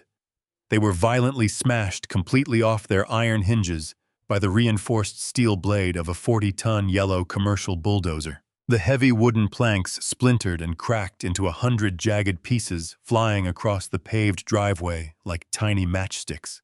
The massive machine roared onto the property, its thick, mud-caked metal tracks tearing deep, ugly trenches straight through Brittany's perfectly manicured front lawn. The elegant, sophisticated atmosphere of the luxury pitch meeting was instantly shattered into pure, unadulterated chaos. The string quartet scrambled to desperately protect their wooden instruments, and the hired catering staff quickly dropped their silver trays in absolute shock. The investors took several frantic steps backward, their mouths hanging open as they watched the heavy machinery barrel toward the side of the house. Derek stood completely paralyzed on the stone patio, his champagne glass slipping from his trembling fingers and shattering into a dozen pieces on the ground. His bespoke suit suddenly felt very heavy, and the confident, arrogant smirk he had worn just seconds prior completely melted off his pale face.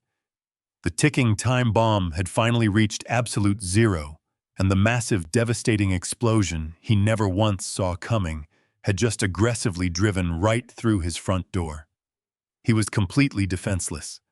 His entire web of lies was unraveling right in front of the very people he needed most to secure his fraudulent future. The heavy dust from the shattered oak gates slowly settled over the ruined manicured lawn. The sharp scent of torn earth and crushed wood hung thickly in the warm afternoon air. Two uniformed sheriff deputies stepped out from behind the massive yellow bulldozer, their heavy black boots crunching loudly over the broken glass and splintered timber.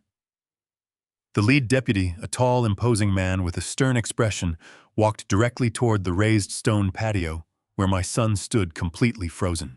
Derek desperately tried to recover his composure visibly swallowing hard as he smoothed the lapels of his custom-bespoke suit.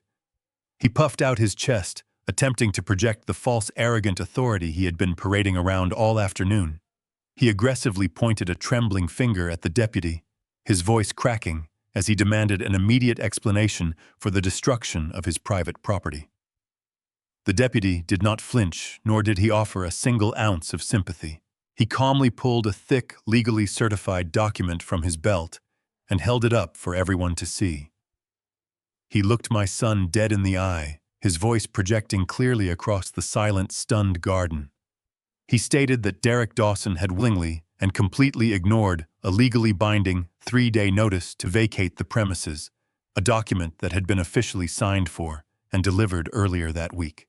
The deputy firmly explained that the estate was now exclusively and entirely owned by Thorn Commercial Developments, and that Derek and his wife were currently classified as illegal trespassers on private corporate property. Derek's face drained of all remaining color. His mind scrambled desperately trying to connect the dots, and I knew the exact moment the realization finally hit him. He remembered the certified envelope he had casually tossed into the kitchen trash can without bothering to open it. He remembered signing the postal receipt, arrogantly assuming it was just another piece of junk mail meant for his helpless, senile father. The sheer gravity of his monumental mistake washed over him, physically buckling his knees. Before Derek could even attempt to formulate a pathetic excuse, Brittany suddenly snapped out of her paralyzed shock. She charged forward, her expensive imported silk dress flapping wildly around her ankles. She practically shoved her husband aside, screaming hysterically at the armed deputies. Her voice was shrill, desperate, and completely unhinged. She frantically pointed toward the gathered crowd of wealthy investors, demanding that the police arrest Victor Thorn immediately for trespassing and property damage. She screamed that this was all a massive illegal mistake. She loudly proclaimed that her elderly father-in-law was currently locked away in a secure psychiatric facility, suffering from severe aggressive dementia. She desperately claimed that she and her husband held full legal medical guardianship over my estate, and that any sale of the property was completely fraudulent and entirely void. She was playing her final desperate card, hoping that the mere mention of her fabricated medical documents would force the local authorities to back down and halt the eviction process. The lead deputy did not even blink. He simply let out a heavy, tired sigh, completely unaffected by her dramatic screaming performance. He reached into his thick leather portfolio and pulled out a second stack of heavily stamped legal papers. He held them out toward Brittany, completely shutting down her hysterical lies with cold, undeniable facts. He firmly stated that the previous owner, Richard Dawson, had willingly submitted to a rigorous, certified neuropsychological evaluation conducted by a state-appointed medical professional just 3 days prior to finalizing the commercial sale. He announced to the entire silent courtyard that I had passed the extensive cognitive assessment with absolute flying colors, legally proving beyond a shadow of a doubt that my mind was perfectly sharp and entirely sound. There was no dementia, no legal guardianship, and absolutely no psychiatric facility. The deputy then pointed a stern finger directly at the expensive, modern outdoor furniture scattered across the patio. He informed Brittany that the legally binding commercial contract I had signed with Mr. Thorn specifically included a comprehensive as-is clause. He explained that this ironclad clause meant that every single piece of furniture, every decorative vase, every expensive rug, and every appliance currently sitting inside the walls of the sprawling estate now legally belonged to the Development Corporation. They owned absolutely nothing. They did not own the ground they were standing on, and they did not even own the comfortable chairs they had just been sitting in. Brittany gasped, her manicured hands flying up to cover her mouth as she physically stumbled backward. Her fabricated reality was disintegrating into dust right in front of her eyes. Victor Thorn, who had been quietly watching the pathetic display from the edge of the ruined lawn, finally decided to step forward into the light. He looked like an apex predator evaluating a trapped, defenseless meal. He walked slowly toward the raised patio, his custom charcoal suit cutting a sharp, intimidating figure against the backdrop of the massive yellow bulldozer. He stopped just a few feet away from my son, looking down at him, with a mixture of profound disgust and wicked amusement. Victor slowly raised his left wrist, casually checking the time on his heavy solid gold Rolex watch. The entire garden was dead silent, waiting for the corporate giant to deliver his final devastating blow. Victor looked back up at Derek, his dark eyes devoid of any mercy or hesitation. He stated that they had exactly 30 minutes to go inside the house and pack whatever personal clothing they could physically fit into the trunk of their car. He warned them that his personal security team would be accompanying them into the bedrooms to monitor their every single move. He made it absolutely clear that if they attempted to pack a single piece of his newly acquired furniture, artwork, or valuable property, he would personally have the deputies arrest them on the spot for felony grand theft. He lowered his booming voice, echoing like thunder across the manicured grass. He promised them that when that 30-minute countdown reached zero, his heavy machinery was going to start aggressively flattening the beautiful detached garage, regardless of whether their luxury sports car was still parked inside it or not. The sheer brutal finality of his ultimatum hung heavily in the warm afternoon air. The 20 wealthy investors who had been standing frozen in shock near the catering tents suddenly snapped into motion. The luxurious illusion they had been sold was completely shattered. They realized with absolute horrifying clarity that Derek was a complete fraud. He had shamelessly invited them to a lavish, catered celebration to aggressively pitch a multi-million-dollar real estate development on land he did not even own. He had tried to scam them out of their fortunes using stolen property and fabricated authority. A wave of angry, disgusted murmurs rippled through the affluent crowd. They did not wait for apologies or explanations. They immediately dropped their delicate crystal champagne flutes onto the stone patio, turning their backs on my son in absolute unison. They marched aggressively toward the ruined front gates and completely vanished. The moment the last wealthy investor marched out through the ruined front gates, the heavy, suffocating reality of the situation finally crashed down onto my son's shoulders. The 30-minute countdown Victor Thorne had brutally established was already ticking away, and the massive diesel engine of the yellow bulldozer idling on the front lawn served as a terrifying mechanical metronome. Total, unadulterated panic completely took over the estate. Derek snapped out of his paralyzed state and sprinted frantically toward the open glass doors of the patio, screaming at Brittany to follow him inside. The elegant, meticulously planned catering setup was completely abandoned. The string quartet had already packed their instruments and fled the scene, leaving the backyard entirely silent, except for the low, aggressive rumble of the heavy machinery waiting to tear the garage apart. Inside the house, the atmosphere devolved into absolute chaos. Brittany was sprinting up the main staircase, her expensive silk designer dress catching on the wooden banister as she sobbed hysterically. They did not have the time to carefully pack their luxury suitcases or fold their designer clothing. In a poetic, incredibly fitting twist of fate, the very same heavy black garbage bags that Brittany had ruthlessly used to throw away my late wife's beautiful hand-stitched anniversary quilt were now being hastily utilized to pack up her own wardrobe. She was frantically pulling expensive dresses and tailored blouses off their velvet hangers, shoving them violently into the dark plastic bags, while screaming a continuous stream of panicked, incoherent accusations at her husband. She blamed him for being sloppy, for not securing the property deed properly, and for ruining her social reputation in front of the entire city elite. Derek completely ignored her frantic yelling. His hands were shaking violently as he tore through the drawers of his mahogany desk, desperately searching for any stray documents or hidden cash he might have left behind. His smartphone was firmly glued to his ear, the screen cracked from when he had dropped it on the patio moments earlier. He was dialing my personal phone number over and over again, his thumb aggressively mashing the screen with every failed attempt. He was hyperventilating, the tight collar of his bespoke suit now completely soaked in a cold, terrified sweat. He was finally experiencing the exact same helpless, suffocating fear that he had so callously planned to inflict upon me when he drafted those fraudulent medical guardianship papers. Over 1,000 miles away from the humid, chaotic collapse of their stolen kingdom, I was sitting peacefully on the expansive wooden balcony of my luxury mountain penthouse in Telluride, Colorado. The crisp, freezing alpine air filled my lungs with every slow, deliberate breath I took. The majestic snow-capped peaks of the Rocky Mountains stretched out endlessly before me, perfectly framed by the clear, brilliant blue of the late afternoon sky. There were no roaring bulldozers here, no flashing police lights, and absolutely no greedy family members scheming to awk me away in a concrete basement. There was only the soothing, gentle sound of the mountain wind rustling through the heavy pine branches and the comforting warmth of the fresh cup of black coffee resting in my hands.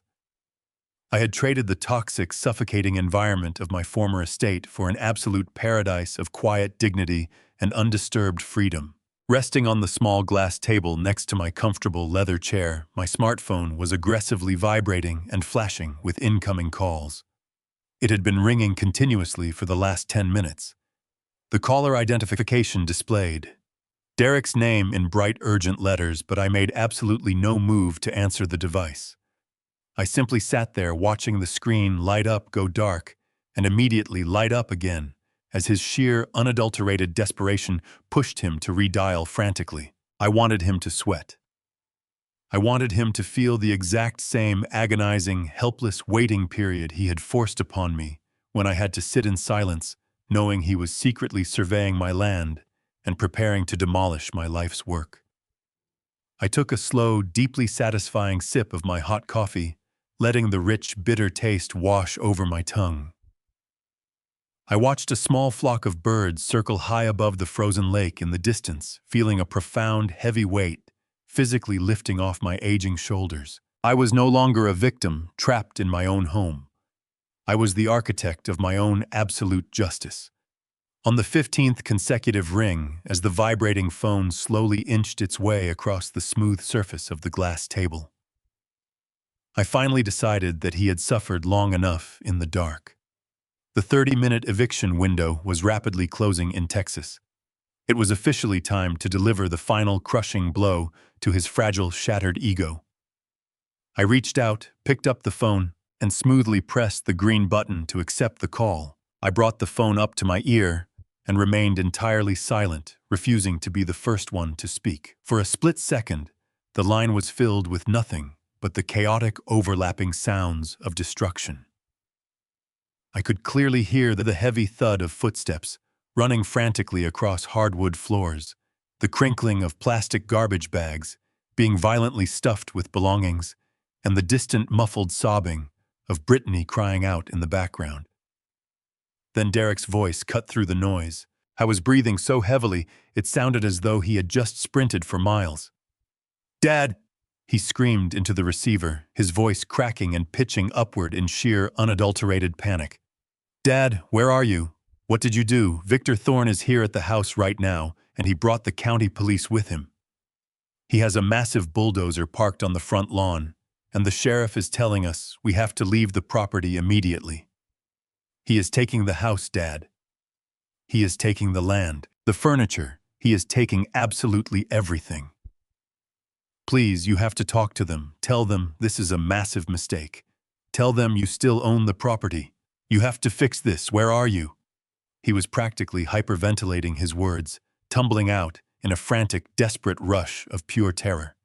The arrogant, composed commercial developer who had stood on the patio confidently pitching millions to wealthy investors was completely gone. In his place was nothing more than a terrified, broken boy begging his father to rescue him from the devastating consequences of his own ruthless greed.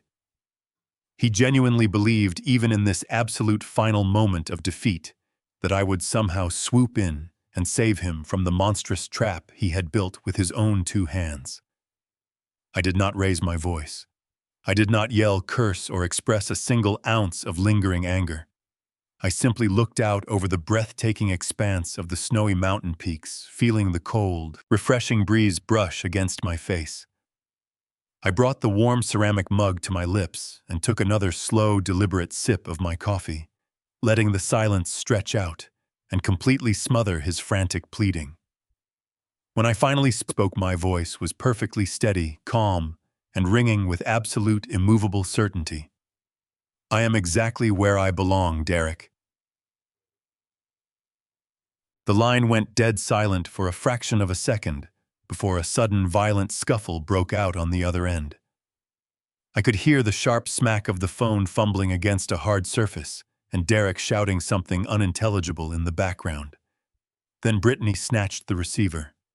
Her voice was completely unrecognizable. The smug, polished influencer who had casually mocked me over a glass of expensive red wine was entirely gone.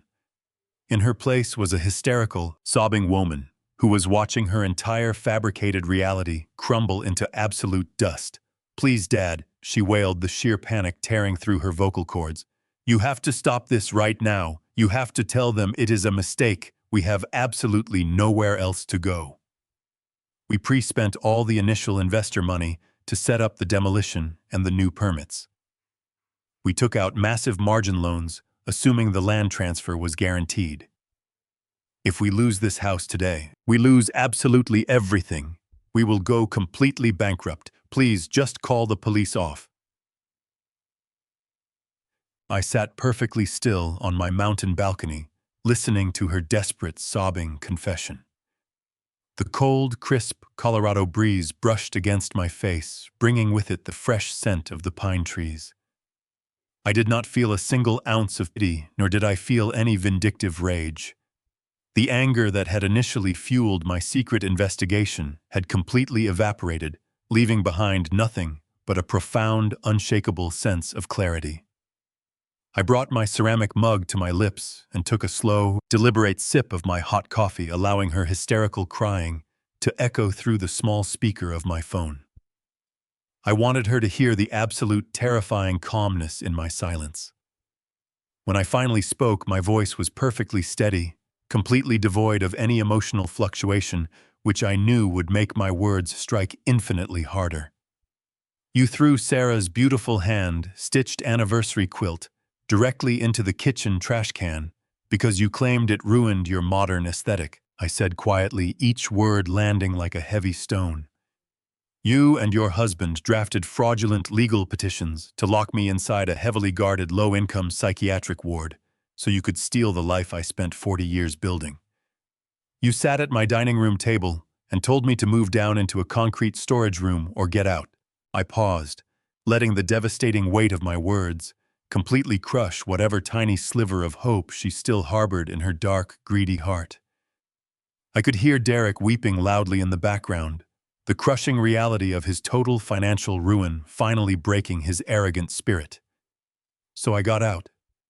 I continued, my tone dropping to a cold, absolute finality. "I sold the house, I sold the concrete storage room, and I sold the master bedroom. You wanted to be the man of the house, Derek. Good luck finding one." Without waiting for a response, I pulled the phone away from my ear and firmly pressed the red button to terminate the call. The chaotic screaming noise of their collapsing world was instantly severed, replaced once again by the profound, beautiful silence of the snow-capped Rocky Mountains. I did not just end the phone call. I removed the back cover of the device, pulled the battery completely out of its casing, and dropped both pieces directly into the small metal trash can sitting next to my leather chair. I severed the connection permanently. I leaned back into the deep comfort of my leather armchair, resting my hands gently on my knees. I looked out over the vast wilderness spreading infinitely before me. The setting sun was just beginning to dip below the jagged mountain peaks, casting a fiery orange and deep purple glow across the frozen lake in the distance. It was the most magnificent view I had ever seen, and I had purchased it entirely with the proceeds of my own quiet justice. I thought about the massive, sprawling estate back in Texas. I thought about the heavy oak molding I had nailed to the ceiling alongside Sarah, the deep foundation I had poured, and the memories we had woven into every single room. A small, unavoidable wave of sorrow washed over me, but it was quickly replaced by a comforting realization. The true essence of those beautiful memories did not reside in the physical drywall or the hardwood floors. Those memories lived entirely within my own mind, by selling the physical structure to Victor Thorne. I had actually protected Sarah's legacy. I refused to let her beloved home be tainted and slowly destroyed by the infectious, venomous greed of a son who had completely lost his moral compass. I closed my eyes and breathed in the freezing air, feeling a profound physical weight lifting off my aging chest. For months, I had been suffocating under the heavy, oppressive atmosphere of my own house, constantly walking on eggshells around two people who viewed my very existence as an annoying inconvenience. I had endured their condescending remarks, their blatant disrespect, and their horrifying secretive plots. But the moment I chose to fight back, the moment I decided my dignity was worth infinitely more than their comfort, I reclaimed my entire life. I had executed a flawless, devastating legal maneuver that required absolutely no violence, no lengthy courtroom shouting matches, and no public spectacles on my part. I simply allowed their own blinding arrogance to guide them directly into a massive, inescapable trap. They had been so entirely focused on the millions they thought they were going to make that they completely failed to realize they were building their grand future on property they did not even own. I opened my eyes and watched the first evening stars begin to pierce through the darkening twilight sky. Derek and Brittany were currently experiencing the absolute worst night of their entire lives. They were being forcibly removed from a luxury estate by armed deputies carrying nothing but hastily packed garbage bags and walking straight into a catastrophic financial nightmare of their own making. The angry, wealthy investors they had attempted to scam were undoubtedly already contacting their own aggressive corporate lawyers, preparing to file massive destructive lawsuits that would completely bankrupt whatever remained of Derek's miserable marketing firm. He would spend the next decade drowning in endless legal battles, drowning in massive debt, and facing the harsh, unforgiving reality of the real estate market he had foolishly tried to conquer. He had wanted to play the role of a ruthless corporate giant, and now he was going to suffer the exact consequences of that dangerous game. I felt absolutely no regret. A father's love is supposed to be unconditional, but it should never require the sacrifice of one's own basic human rights. I had given that boy everything I possibly could, and he had eagerly tried to throw me into a locked psychiatric ward just to secure his own unearned luxury. I picked up my ceramic mug, took one final sip of the warm coffee, and smiled into the quiet mountain night. The war was officially over and I had won. It has been 14 months since that crisp evening on my mountain balcony, and the dust back in Texas has finally and permanently settled. The fallout from my son's catastrophic greed was swifter and far more brutal than even I could have anticipated. When Victor Thorne officially took possession of the estate, he did not just kick Derek and Brittany off the property. His corporate legal team meticulously documented the extensive, unauthorized topographical surveys and the forged demolition permits my son had fraudulently submitted to the city planning office. Victor handed that entire mountain of evidence directly over to the local district attorney. Furthermore, the 20 wealthy investors who had attended that lavish catered backyard party did not simply walk away and forget the insult. They were powerful, highly litigious individuals who did not appreciate being scammed by a desperate amateur marketing manager. They banded together and filed a massive unified civil lawsuit against Derek for gross financial misrepresentation and attempted corporate fraud. The legal fees alone completely obliterated whatever remained of his failing business. Within 6 months, Derek and Brittany were forced to declare absolute bankruptcy. The sleek luxury sports car was repossessed in the middle of the night, and Brittany's extensive collection of designer clothing had to be sold off piece by piece just to afford basic groceries and legal retainers. Through my attorney, Thomas, I receive occasional updates on their current living situation. They are currently residing in a cramped, poorly ventilated studio apartment on the industrial outskirts of the city. Thomas told me the building has severe plumbing issues and a persistent mold problem that creeps up the cheap drywall. It is a harsh, incredibly poetic echo of that dark, windowless concrete basement they had so ruthlessly tried to force me into. They spend their days drowning in massive debt, constantly pointing fingers and screaming at each other within those tiny damp walls. Derek works grueling double shifts at a local hardware store just to keep the lights on, taking heavy orders from men half his age. Brittany lost her entire social media following the very moment her glamorous facade shattered, and she now works minimum wage at a fast food drive-thru. They are living the exact, miserable nightmare they had callously designed for me. I do not feel a single ounce of guilt or regret for their current suffering. They built their own devastating trap with their own two hands, and I simply allowed them to step inside and pull the lever. As for me, my life in Telluride has blossomed into something truly magnificent and profoundly peaceful. I wake up every single morning to the breathtaking sight of the snow-capped Rocky Mountains glowing brightly under the warm golden sunrise. The crisp, thin alpine air deeply fills my lungs, and my mind feels sharper and more vibrant than it has in over a decade. I am completely free from the toxic, suffocating weight of ungrateful family members, and I am entirely secure in the vast wealth I earned through 40 years of honest, backbreaking labor. I stepped back into my old passions, setting up a small woodworking shop in the heated garage of my building, where I carve custom furniture for my neighbors, completely free of charge. Currently, my workshop is filled with the rich, intoxicating scent of raw Colorado cedar. I am meticulously hand-carving a beautiful, traditional rocking chair for a young, hard-working couple in town who are expecting their first child next month. As I run the smooth steel blade of my chisel along the armrest, watching the delicate wood shavings fall to the heated floor, I realize it is the perfect metaphor for my own healing. True craftsmanship requires immense patience, precision, and the willingness to strip away the rough, jagged edges to reveal the profound beauty hiding beneath the surface. For years, I had allowed Derek and Brittany's toxic entitlement to act like rot in the foundation of my life, slowly eating away at my joy. But by cutting out that decay, I preserved my own roots. I contrast the cold, sterile, mass-produced townhomes Derek so desperately wanted to build with the warm living wood I now shape with my own two hands. There is a profound, unmatched serenity in knowing that the things I create now are not built for profit, ego, or arrogant status, but simply for the pure, unadulterated love of the craft itself. I am no longer a tired old man hiding in a damp basement. I am an artisan in complete control of my own glorious twilight years.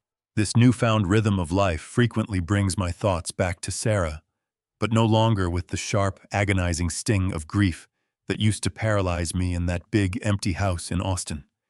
Instead, my memories of her have softened into a comforting golden glow that warms the edges of my solitary days. I vividly recall a specific autumn evening nearly 10 years ago, right after she received her final terminal diagnosis. We were sitting on the back patio wrapped in thick wool blankets, watching the sunset paint the Texas sky in violent shades of violet and crimson. She had reached out her hand, frail and trembling, and gripped my calloused fingers with surprising strength. "Richard," she had whispered, her voice raspy but fiercely determined. "You built this beautiful fortress to keep me safe, and you did a wonderful job. But when I am gone, you must promise me you will not let these walls become your tomb. Houses are just wood and stone, my love. They are meant to shelter life, not hoard ghosts. Promise me you will let it go when the time comes. Promise me you will find the mountains." I had wept quietly that night, stubbornly refusing to entertain the thought of leaving the home we had created. I had clung to those walls as if the drywall itself contained her heartbeat. But sitting here now in the shadow of the Rockies, I finally understand the profound wisdom of her dying request. She knew my stubbornness. She knew I would try to anchor myself to the past. Derek's betrayal, as horrifying and malicious as it was, had unwittingly served as the brutal catalyst required to break my chains. He thought he was destroying me, but he had actually handed me the exact key needed to fulfill my final promise to my wife. Every time I look out my window and see the fresh snow dusting the jagged peaks, I know I am exactly where she wanted me to be. I am not a man who lost his home. I am a man who finally found his way back to his soul. I step out of my luxury penthouse apartment, taking the glass elevator down to the quiet cobblestone street below. I take a slow, peaceful walk through the historic downtown area, listening to the gentle crunch of fresh snow beneath my heavy leather boots. I head toward a warm, rustic local diner, nestled securely at the base of the massive mountain. It has quickly become my absolute favorite morning sanctuary. I walk through the heavy wooden doors, immediately greeted by the rich, comforting aroma of freshly brewed black coffee and sizzling maple bacon. A group of local retirees men who share my deep appreciation for quiet dignity and hard work are already sitting comfortably at our usual corner booth. They wave me over with genuine, warm smiles that easily reach their eyes. We spend hours drinking hot coffee, sharing long stories about our past construction careers, and laughing loudly at simple, honest jokes.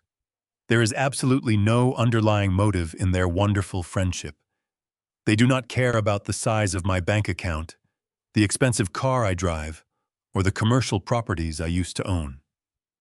They simply value my company, my worldly experience, and the mutual respect we share as older men who have successfully survived the long, arduous journey of life. After finishing a hearty breakfast, I take a solitary stroll along the frozen edge of the beautiful mountain lake.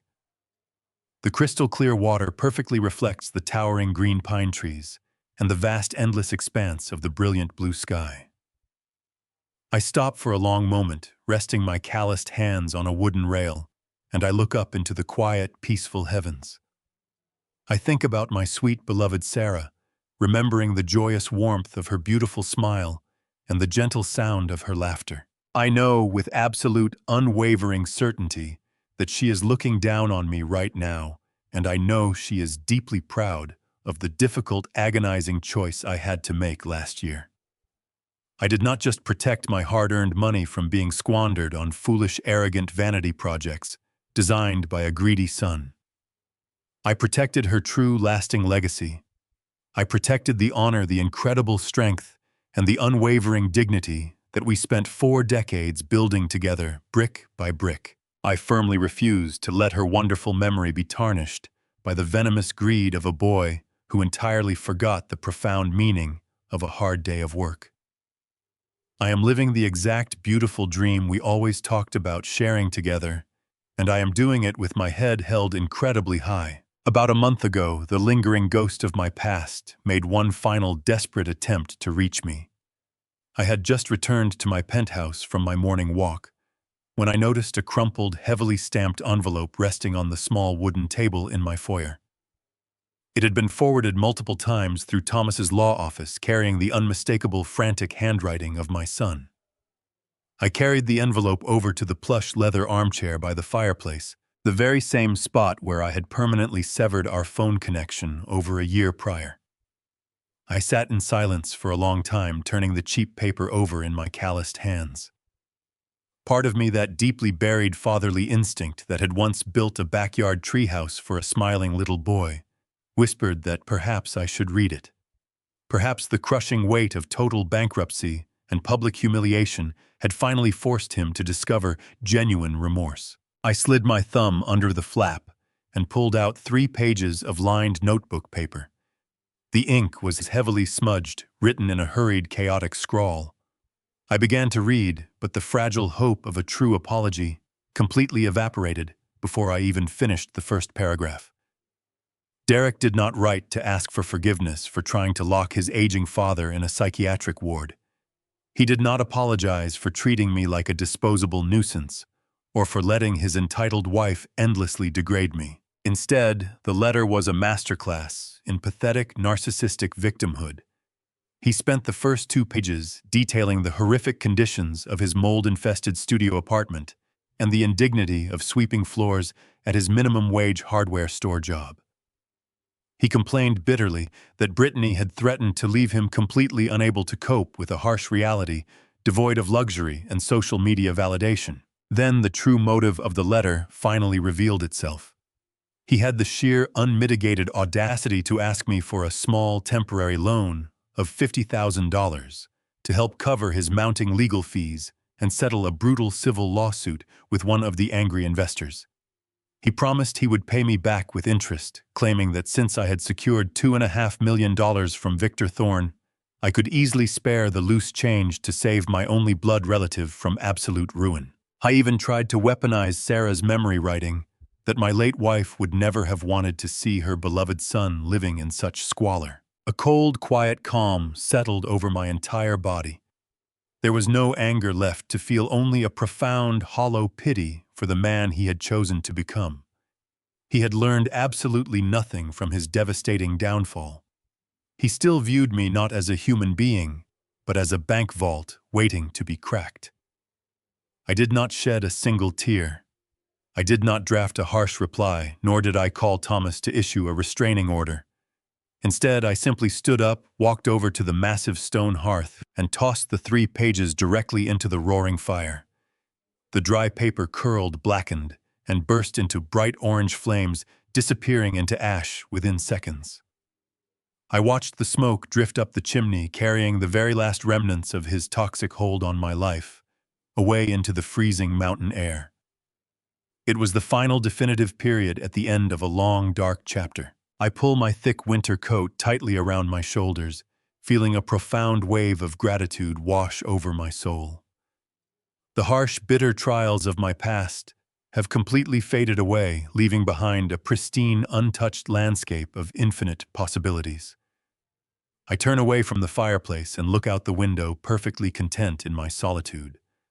My heart is finally at rest, and my spirit remains forever unbroken. Blood makes you related, but respect and loyalty make you family. When the people you sacrificed your entire life for start treating you like a heavy burden or an expiring bank account, you owe it to yourself to cut the cord.